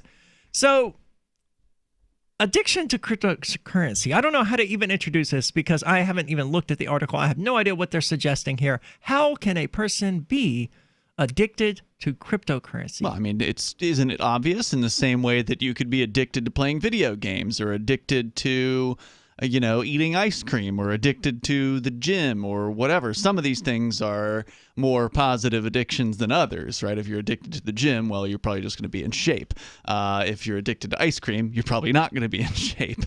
But, whatever. So they get some sort of dopamine rush from doing something with cryptocurrency? Yeah, of course. And of course, it could be a rush, like, having a successful trade or whatever, or seeing your value of the things that you have going up. And let me get into it, because it's a deep, in-depth story from CoinDesk.com, which is one of the big crypto news sites.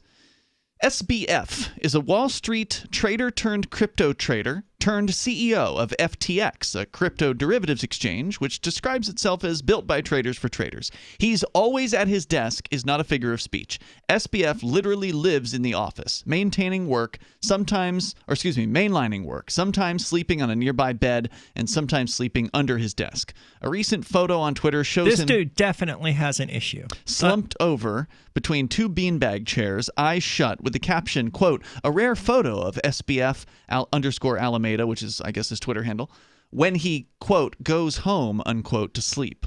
SPF is happy to chat at 3:30 a.m. Time doesn't mean the same to him as it does the rest of us. The crypto markets are open 24/7, and therefore he's on call 24/7.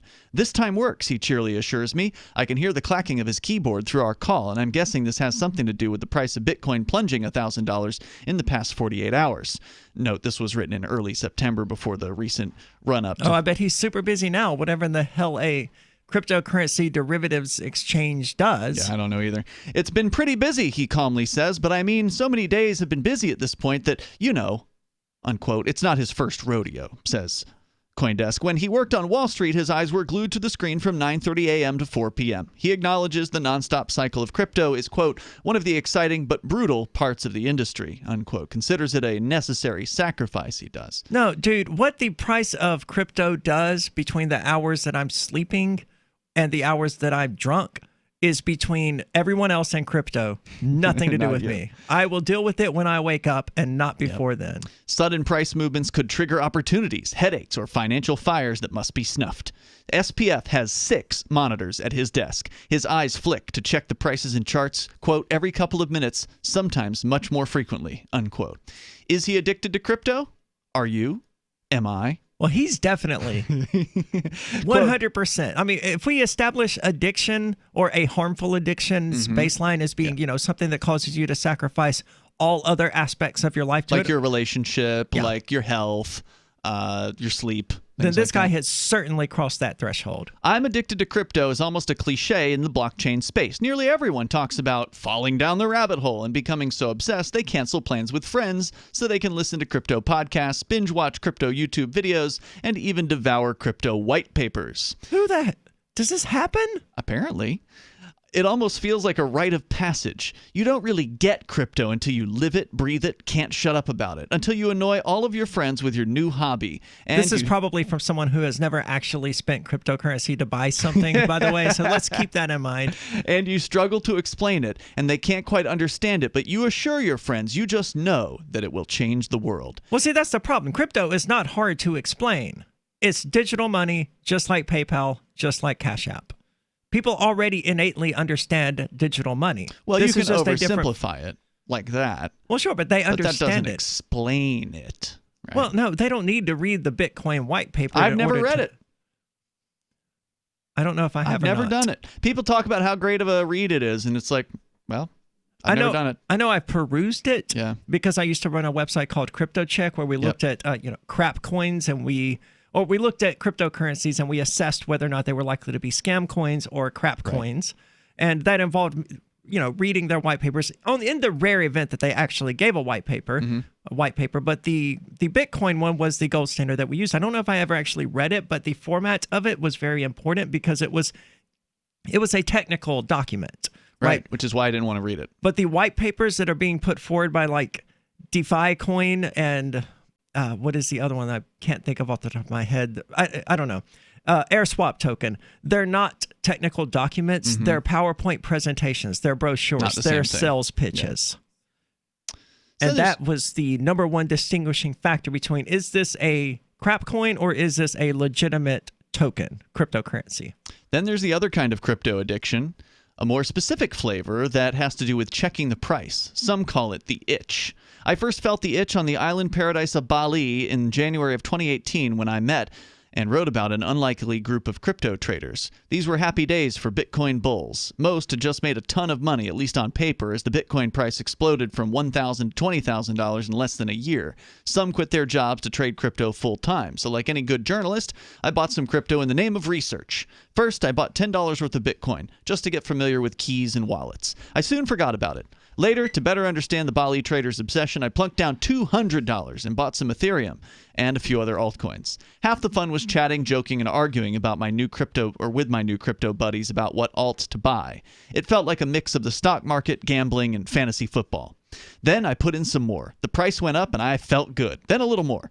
The price went down, so I bought a little more to BTFD. I guess that's buy the effing dip.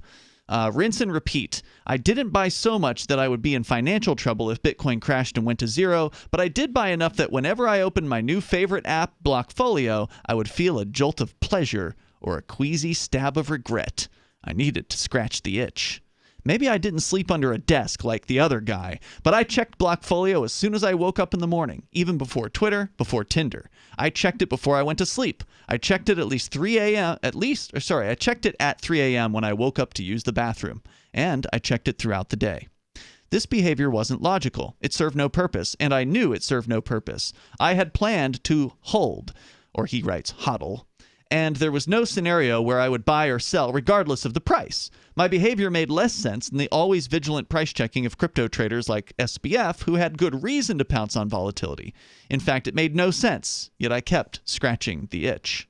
And I know I'm not alone. Hard data is elusive, but nearly everyone I've spoken to who has purchased cryptocurrency in any meaningful amount, more than, say, $10, confesses that they check the price more frequently than they should. The temptation is irresistible. I check like once a day. And I mean, I'm heavily involved in Bitcoin and cryptocurrency at this point. But like, I flip over.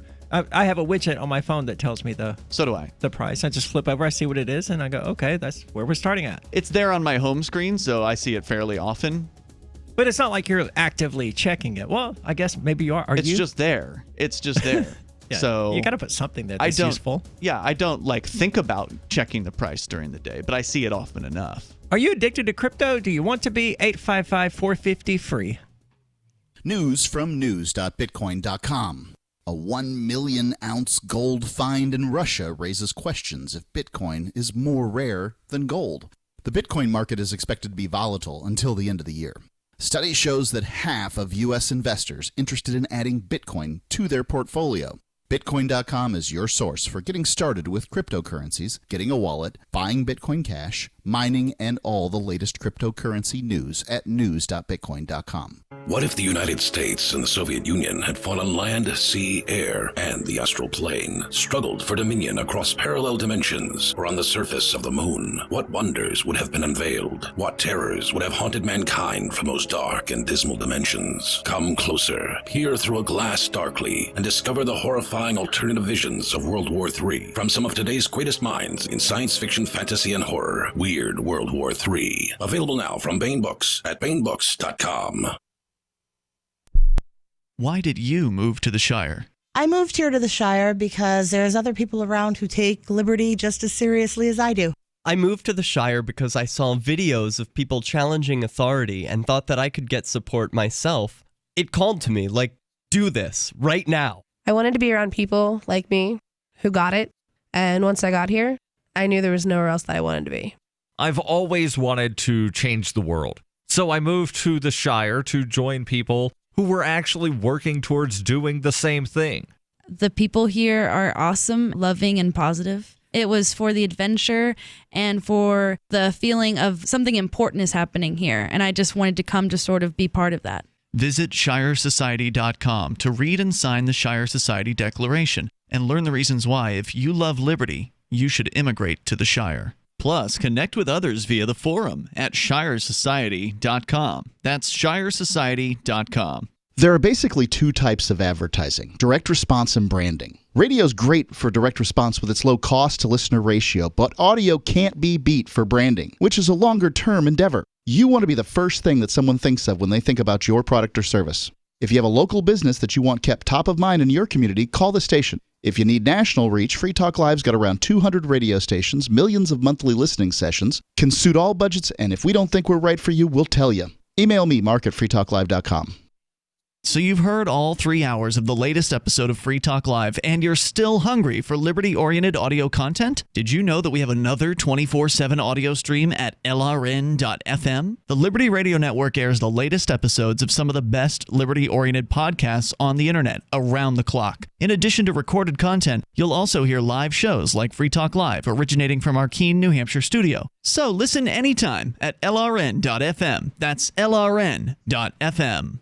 LRN.FM's free-to-air satellite feeds blanket most of 2 continents. It was my goal to put our channel there so people without internet could receive our programs and feed pirate radio stations. As our contract with our satellite provider is coming up for another 3-year renewal, I have to consider calling it quits. It's rare that we get feedback or support from our satellite users. We started a fundraiser a few years ago, and though there are a bunch of great contributors to it, as of this recording, it covers 15% of our monthly satellite costs. Please email lrn@lrn.fm and tell me how you use the satellite feed. Better yet, chip in at fund.lrn.fm. The costs aren't the issue. We can afford them, but why continue something not valued by the market?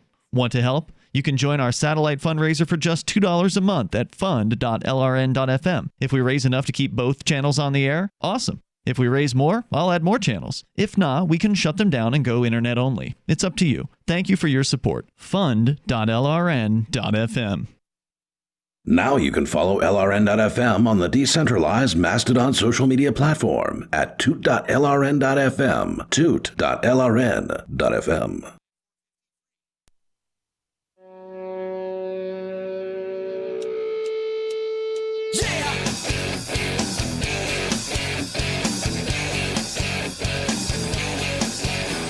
It's Free Talk Live, talk radio that you control. You can call in and talk about anything that's on your mind at 855-450-3733. With you tonight, it's Arya. And it's Ian. And us being cryptocurrency addicts, evidently, just spent most of the break talking about Bitcoin and cryptocurrencies and their values in relation to Bitcoin. I don't know if I... See, this is the interesting question that this really brings up is, are we cryptocurrency addicts? Because... part of what we do with our church mission, at least that's my mission. I think you have a similar mission over at the Reformed Satanic Church, is to propagate the idea of cryptocurrency to help people acquire and understand it for the goal of undermining the status quo, undermining the money system, undermining the state, the banks, so we can 100%. have more peace. To me, it's a tool for peace. And so it's part of my church mission. So it's not just like I'm somebody who's got, $50 worth of crypto or $500 or $5,000 or whatever, and I'm just constantly checking, or I'm obsessed with trading. I don't do trading, right? Like I wouldn't begin to try to predict what the market's going to do. I think that's a crazy thing, and so I don't spend time on that.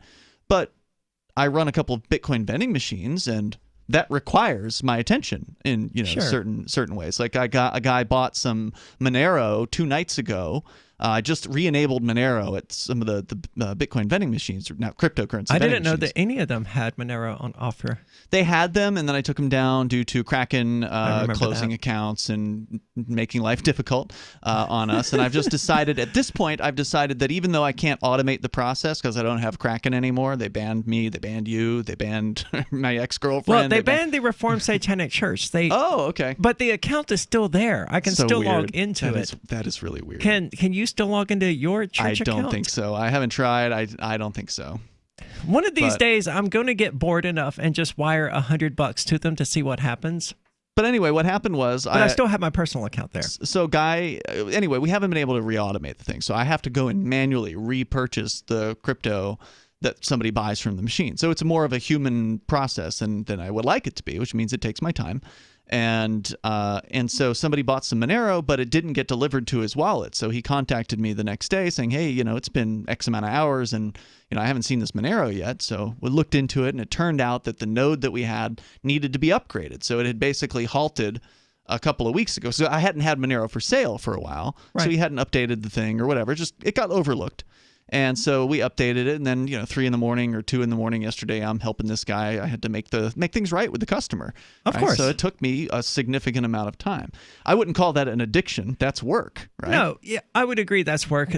You've got to please the customer. I mean, if you're running a business, I don't want to use the term business here, but if you're doing something that I guess is business-like, I mean, it's important to leave people with a good impression. Right. So let's I'm continue. Generally more than willing to help people with something at 3 o'clock in the morning. That doesn't mean I'm addicted. That just happens to be when I'm active and when I'm usually free to help someone with something. Right. And when it becomes an addiction is when it's harming other things. And I don't think I don't have that problem, right? Like I can do plenty of other things. And going on. So they're talking about the people who are constantly checking the price. And they say here, this addiction isn't always harmless. Take the case of Justice Gosh, a 30-year-old who lives in rural Oregon. He first dabbled with crypto in 2016, spending around $250 on Bitcoin. At first, he only checked the price occasionally. It wasn't a big deal. Then he cultivated another hobby, gambling. Oregon has slot machines in bars. In 2017, says Gash, quote, something switched, unquote, inside of him. His casual gambling morphed into compulsive gambling, and he eventually racked up an ocean of debt. He soon craved variety. He said, I was looking for alternatives to slot machines, and I got really into crypto. He says he began mining Ethereum and other altcoins and taught himself how to trade. Added bonus. What year was this? 2017. Mining Ethereum in 2017 is pretty impressive. He began teaching himself how to trade, and as a bonus, he'd recently earned a promotion at work, a $10 an hour raise that elevated him from the factory floor to CAD design, where he now sat in front of a computer. It was a big promotion, a big step up, and he was excited. He said, all day at work, now I could use computers freely. And he spent many of those hours staring at crypto charts. Gash had already lost much of his money to gambling, and now he hoped that trading crypto could fuel a financial comeback. Quote, my plan was to try and fix my gambling debts using with crypto. more gambling. Yeah. The crypto's not at fault here. Yeah, this is a bad plan, dude. Using crypto speculation, but all it did was keep my gambling addiction alive and eventually led to a greater gambling addiction, he said. Shocking. One day, while checking the charts at work, he scored a 100x trade. 100x. He felt good. 100x. The trade itself wasn't even that big. He guesses he only made around $120, but the rush was real. And so were the consequences. On the day of that 100x trade, his boss caught him staring at the crypto charts. The boss said, that doesn't look like your work. What are you doing? And his boss did not forget. At Gash's next performance review, the crypto incident came up, the review went poorly, and Gash now says, it cost me my job. Technically, crypto didn't, though. Your gambling addiction did. But he became addicted to crypto because he wanted to keep fueling his gambling addiction. Either way, that's an example of if you start doing the things that are your hobby at your job and your work performance suffers, you are addicted to those things, right? You can't put down, whether it's crypto or whether it's a porn addiction or whatever it is you're doing. If you're doing it while you're supposed to be doing something else, you're probably addicted. So going on here, the performance review didn't get him fired technically, but the taste was so bitter, he decided to quit and cash out his 401k on an epic gambling binge. Yes, that's right. He took $20,000 out of his 401k. Quote, it ruined my life, he says. After the 4-day binge. It didn't do anything to you. You ruined your life, dude. You got to own it. Gash finally checked into a gambling treatment center. A musician on the side. Finally. He sold his guitars to help cover the losses. He estimates he lost over $70,000 from gambling in a 2-year span. He says he didn't lose as much on crypto because he didn't have as much he'd already lost at gambling. He moved in with his parents, who began to sense his crypto addiction was just another type of gambling. His parents told him, quote, I don't ever want to hear about crypto. Unquote. Gash has a hard time separating the two. He says, when I first got into cryptocurrency, I didn't see it as gambling, but eventually he changed his tune. He says, quote, crypto is presented in such a way where it doesn't look or feel like gambling, but it's the same rush. It's the same mechanism, unquote. And it's definitely a gamble. Sure. I mean, as far as most of the cryptocurrencies out there, 99.99% of them are pure speculation. We have no idea if Polkadot is ever going to be a thing, which is one of the newer crazes that just came out over the summertime. We don't know of all these DeFi tokens, which ones are going to be the ones that actually end up being these spectacular plans. We don't know which initial coin offerings are going to be, spectacular ideas. Air Swap token, there's Orange Coin, there's Hemp Coin, there's Canna Coin, there's Pot token. There's thousands of them. You might as well just throw something up against a dartboard and see what sticks, because no one really knows. I mean, the technology could be fantastic behind 90% of these things, but only some of it's ever going to catch on. I mean, even between beta and VHS back in the 1980s, there was an argument that beta was the technically superior format. However, it lost to VHS. That's true right now between Monero and Bitcoin. Or between Bitcoin Cash and Bitcoin. Both of them are superior technically to Bitcoin, but Bitcoin is handily crushing them both. And it's frustrating as someone who cares about the technology underpinning these things, but that's just how it goes sometimes. So there is a study apparently between problem gamblers and crypto trading. They found that gamblers who invested in high-risk stocks and crypto reported higher levels of depression and anxiety than the other groups, but the study's co-author cautions against drawing too many conclusions. She says this was an online sample of participants who tend to have higher levels of problem behaviors. And she said it's also uncertain the link between crypto investing and depression/anxiety is causation or correlation. Do people who have anxiety or depression look for the high that comes from action trading and crypto and high-risk stocks fulfill that need, or do the ups and downs of crypto and high-risk stock trading contribute to changes in mood? More research is needed. I mean, if people really want to gamble, I wouldn't recommend putting money in any real form into any of these obscure cryptocurrencies. Instead, just mine them, mine a few dozen of them, and see how it goes. 855-450-3733, 855-450-FREE, as in freedom.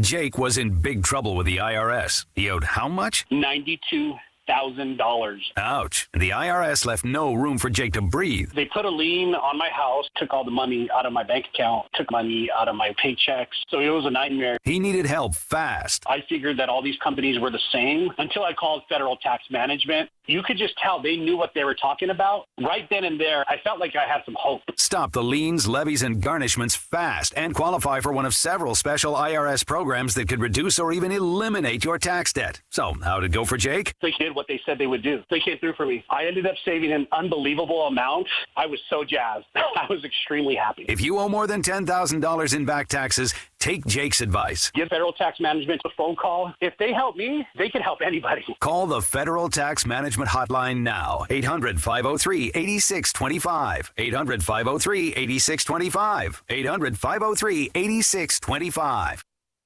Do you have health or energy challenges? Would you like to support your health and energy from a product that people consistently feel the uplifting and health-building effects from the first day they consume it? I introduce you to Green Meadow Whey, the only whey protein powder from grass-pastured cows that is processed in a manner that ensures that the proteins and amino acids remain in their correct geometric shape that the body can use. The naturally occurring proteins, peptides, and amino acids in renatured whey are proven to support multiple aspects of human health, from complementing your immune system to neutralizing chronic inflammation to supporting detoxification to stabilization of blood sugar and more.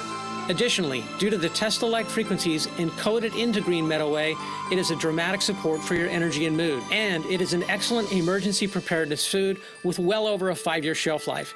To order, call 888-988-3325. That's 888-988-3325. Or visit greenmeadowwhey.com. greenmeadowwhey.com.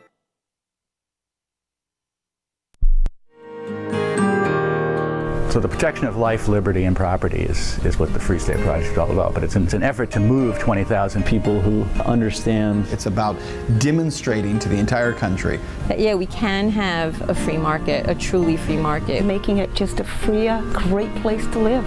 It's the world's largest voluntarist libertarian community, and it's only getting bigger. That's amazing, to be able to move to a place where other people passionately believe in being free and independent. What the Free State Project is managing to do, though, is to put their money where their mouth is. Physically getting up across the country and saying, let's go someplace and let's demonstrate the power of these ideas. There's a lot of kind of philosophy that surrounds liberty. There's a lot of thinking about it and talking about it. But here in New Hampshire, people are doing it.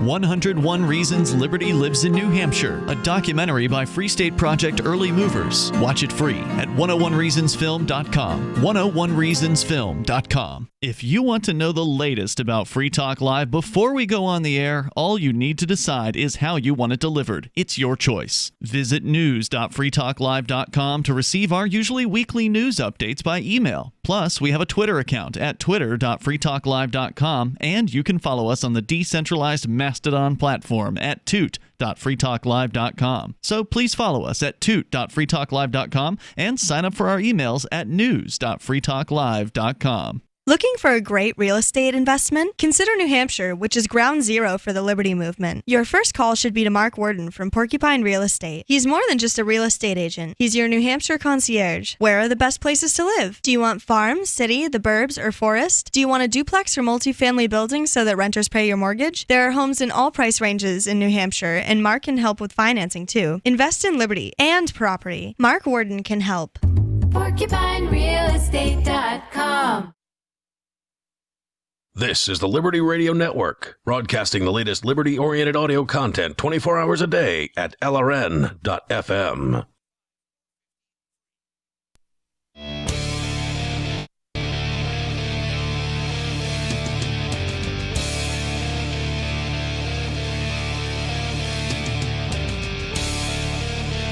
It's Free Talk Live, talk radio that you control. You can call in and talk about anything that's on your mind. If you're quick, you can still get on the air with us. That toll-free number is 855-450-3733. And with you tonight, it's Aria and Ian.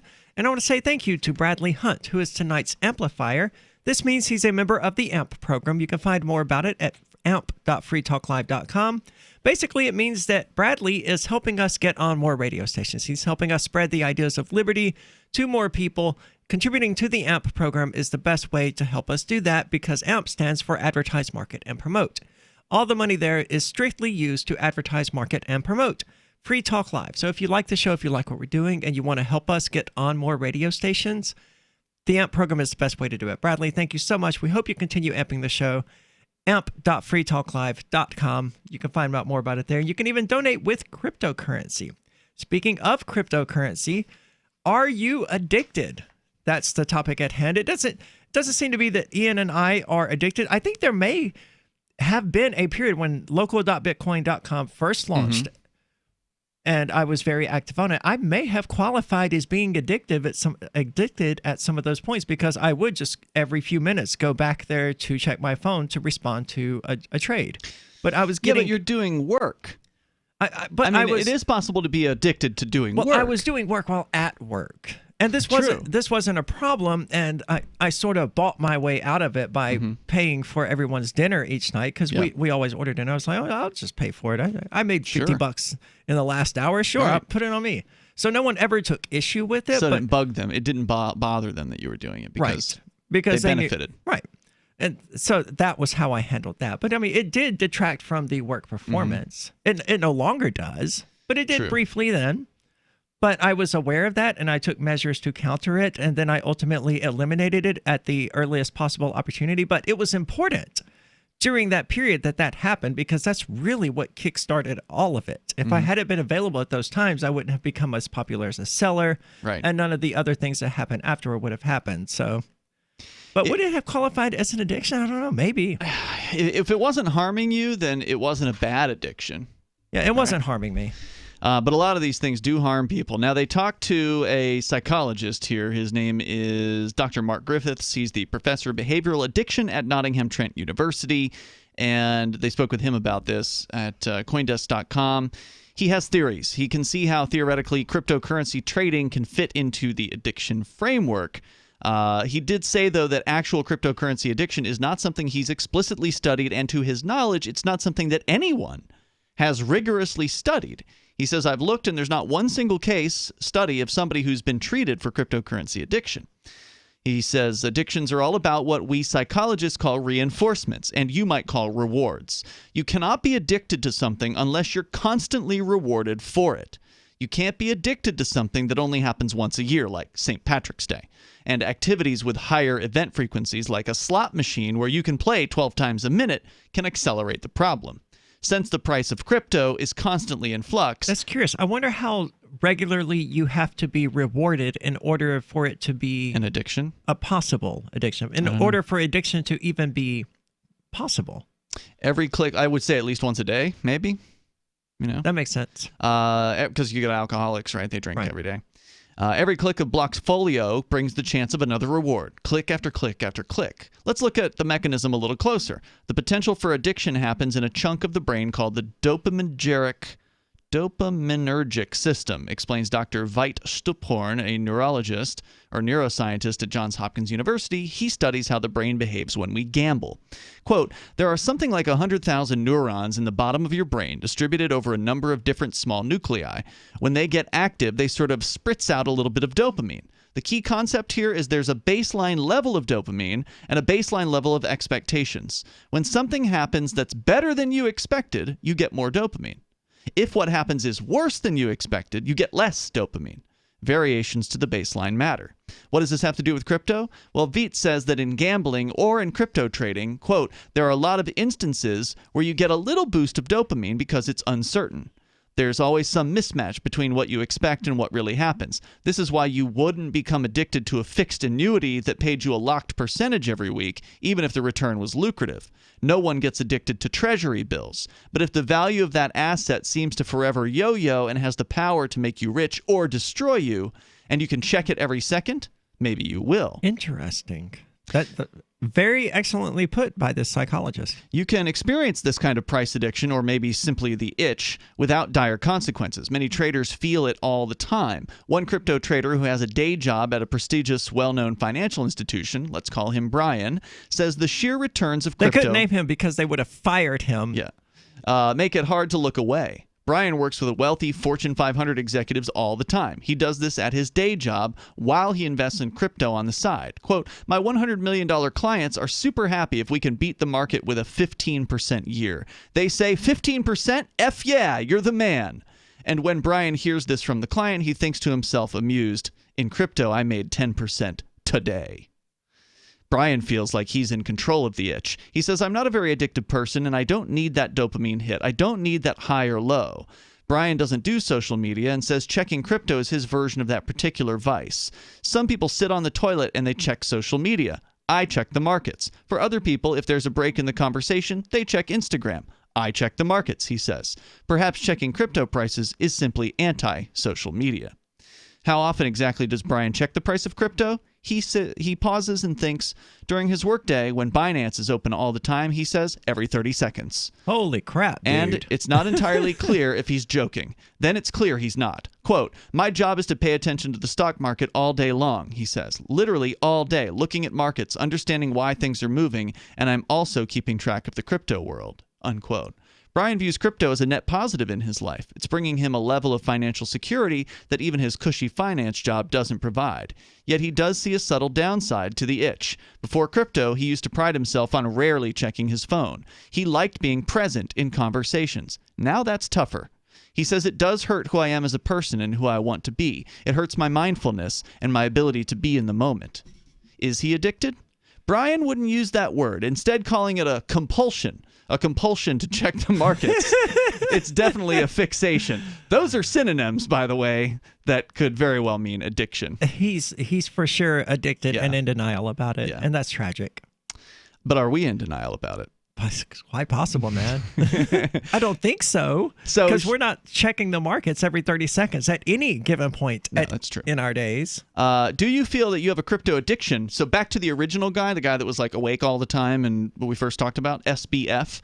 The author asks him point blank. Slight pause. He says, quote, I think what I would say is I more have a duty to my company and to my customers to do a good job. And to do that, I have to be responsive, and that means being always plugged in.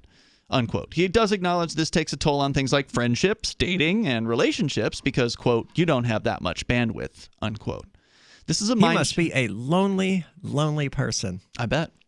This is a mindset shared by crypto trader Kevin Zhao, who I contacted for CoinDesk's piece on 15 ways to stay sane while trading crypto. He shrugs off the idea of work-life balance. Quote, to really excel at a craft, you literally have to be unhealthily obsessed with it, he says. That's not true. Because if you aren't, there's going to be some crazy person out there who is, and that person will often beat you, unquote. It's okay to not be the best. Yeah. I mean, you can be really, really good at something, and that's fine. You can still be a success without being the best, yes. Right? You don't have to be number one to do well in the race. So it's not a winner takes all kind of thing. Anyway, it goes on. They interview other potential addicts in crypto, but I think we get the idea. For a true addiction, according to Dr. Griffiths, you've got to check 6 boxes. 1, the activity is the single most important thing in the person's life, and he or she does it to the neglect of everything else. That's what I was saying, where there's other crypto things. is automatically ruled out as an addiction for either of us then. Because we're both way more addicted to the ideas of freedom and liberty. Sure. And this is just another tool to advance that. 2, they use it as a way to modify their mood. 3, so like drinking alcohol or whatever. Or you feel better when you're doing the thing that you want to do, that you're addicted to. 3, they grow a tolerance and need to do more of it to get the same initial high. Well, actually, I'm doing less crypto selling now than I've done in the last 4 years. I've been run out of enough banks and basically can't do it anymore. And it's okay. I've filled my life with all kinds of other things that I'm still too busy to watch a damn Netflix thing. Number 3, they grow a tolerance. Said that one. 4, they go through withdrawal if they can't do it. Irritability, anxiety, panic attacks. Those things do not happen to me. 5, conflict. This is the most important, says Griffiths. The activity is so important that it can cause conflict in your life and interfere with jobs and relationships. So if you lose a girlfriend, if you lose your job. And then finally, 6, relapse. If you manage to give up the activity for 2 days, 2 weeks, or even 2 years, when you start engaging with it again, you're right back to the addiction. So if you don't meet those 6, you're probably not that bad off. But cryptocurrency aside, you can get addicted to anything, including social media. Get help.